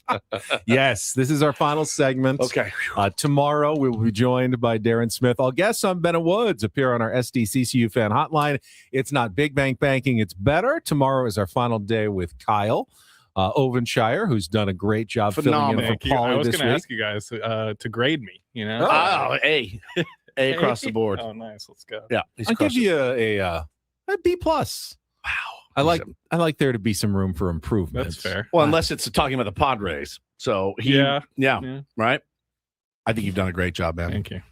The drop improvement from day to day dude. has been outstanding. It's like he went into the lab and worked on his launch angle and his bat speed, and he came back and just firing. He did so well. Really nice job. One of your last things to do today is going to be to hit play on our next first half highlight from Ben and Woods. We take you back to your Little League season coaching. I forget if this is your T-ball team or your No, this was my minor B team. Minor B Kid pitch, team. yeah. And one of my favorite kids on the planet. Very difficult dilemma for I think any Little League coach. Yep. I'm telling you, the youth sports scene right now is the funniest thing in my entire planet, right? What I have to do at the doctor's office is pretty funny, and I'll probably have to go back again this week. But the youth sports coaching that I'm doing is you see and hear things that you never thought would happen. Check this one out from the weekend. We just finished last night at 6:30, by the way, on a Sunday. Just finished our 7th game in 9 days for Just Bo's team. Taylor's had games sprinkled in. But 7th game in 9 days, you got to manage pitch counts, catcher counts, all of it. We got through it, that stretch, 4-3. I'm very proud. We had a huge walk-off on Saturday, one of the most satisfying games I've ever been a part of at any level. It was so beautiful and incredible, and I'm seeing so much cool stuff. But I had to share this story. I love this kid. I'm not going to say his name because he's 8, but I love this kid. He's our neighbor. He's playing third base. And I look out and he keeps jimmying with his pant leg.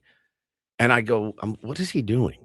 He's obviously distracted. He's not focused. He's playing third base. These guys can mash. I just said his name. I told him I was going to tell the story. Luca, be ready. I am ready. I go, what are you doing with your pants? And I look, and there's this big bulge off on his quad. I don't think you're supposed to be looking at that. And I go, what? I go, what is? I go, oh, it's his cup. It's dislodged. His cup has slithered down to mid thigh. So he's trying to jimmy it back up to cover the needed area. Yes. And he can't get it. And he's pulling and pulling and scraping and pulling and pulling. I'm like, dude, get it. Get. I'm like, oh, God. Because you're playing, you need to have that cup in place when you're playing third base. Against this team we were playing, no joke. I'm not trying to ruin this kid's life.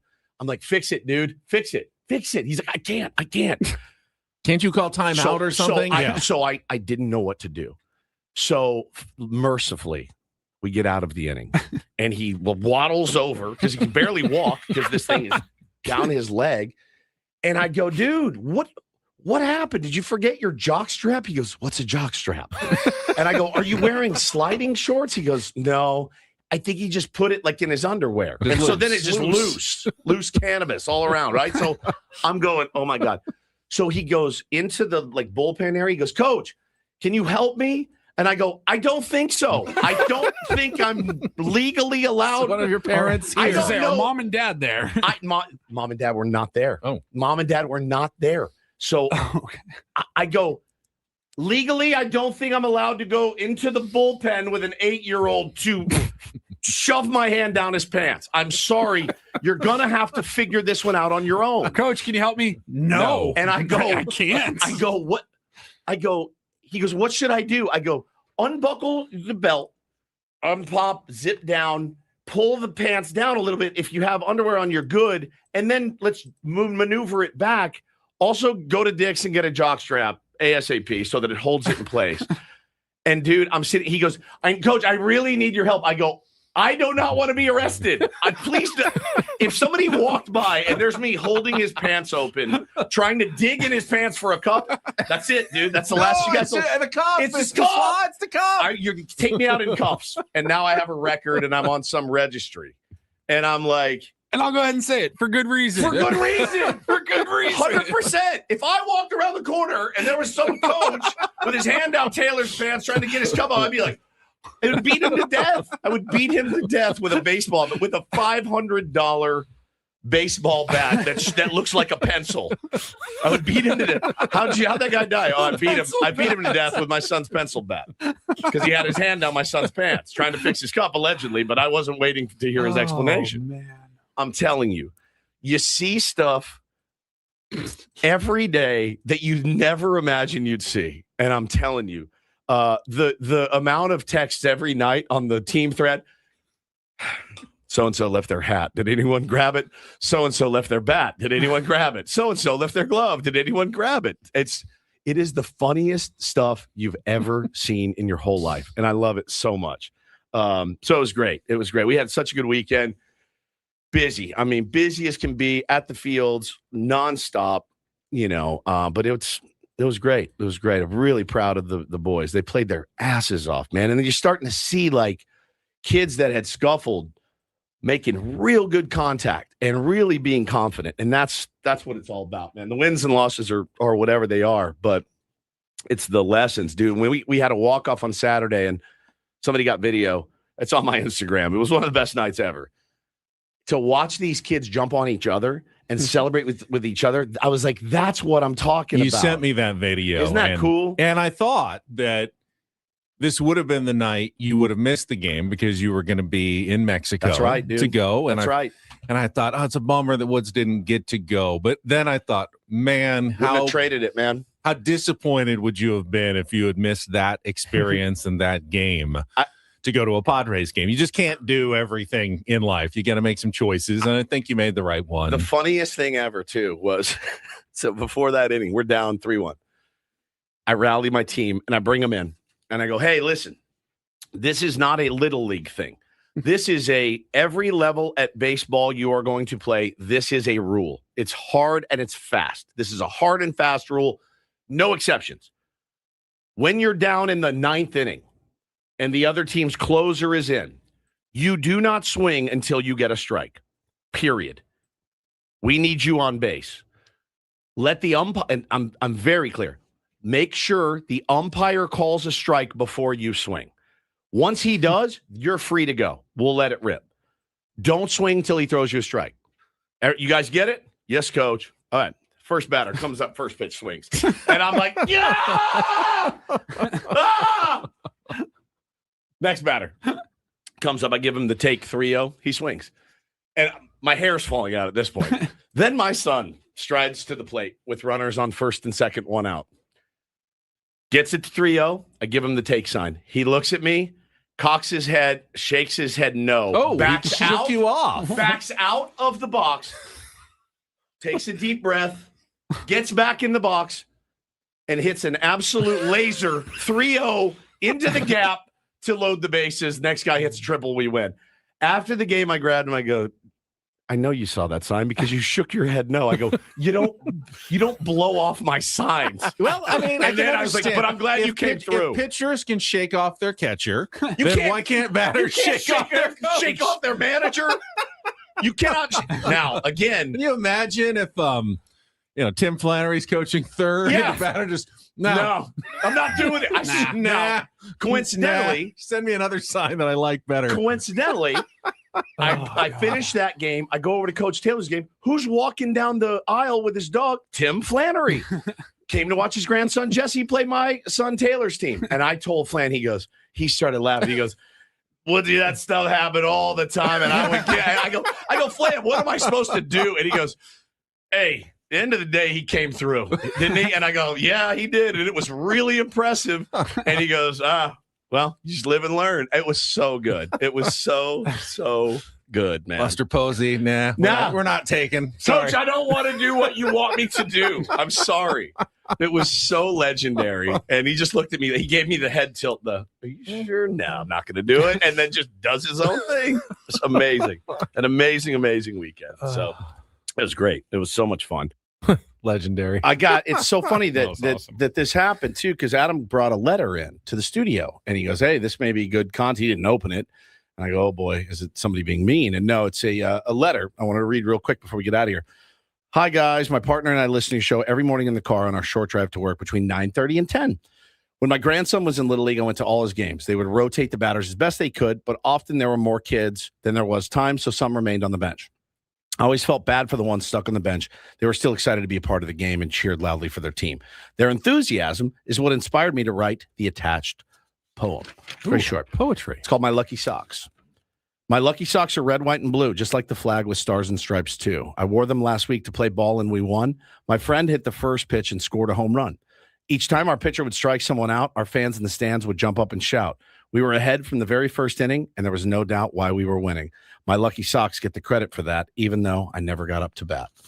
Isn't that sweet? That's nice. I was like, that's awesome. so good. That's like a really good poem. Like very, very and good timing because they're probably listening right and now. And that is from 9:30 to 10. Betty and Bud. Thanks, Betty and Bud. Thank you guys. That was really last sweet. Minute or two. See, now Paulie would have reminded me long ago. I still haven't given away the Alice Cooper tickets today. So just want to hold them for Kyle, tomorrow? Kyle gets a last minute giveaway. You can take the second caller to keep it quick. 833-288-0973. Second caller is going to win 2 tickets to see Alice Cooper at the Calco's Credit Union Amphitheater on November 17th. You can get your tickets now at Ticketmaster.com, but win them now from Kyle. 833-288-0973. And what do you have the rest of the day today? I'm going to go plan for practice tonight. That's what I'm doing. Very quiet. I've got the community huddle again tonight at the Surf Club on Mission, right by the beach there in Oceanside at 5 o'clock with some of my Channel 10 KGTV News colleagues. So if you're in North County, want to stop by and say hello, would love to see you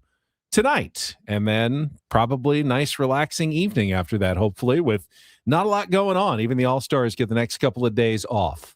Well deserved. Even Cody Bellinger, your All-Star MVP. That's right. That's right. I thought it was really sweet with his kids. He was the first All-Star game he's played with his kids there. I thought that was really cool. That was pretty nice. She was playing in the dirt. Playing in the dirt. I loved it. Like and there was glasses like laying on the ground or something. So there. Funny, dude.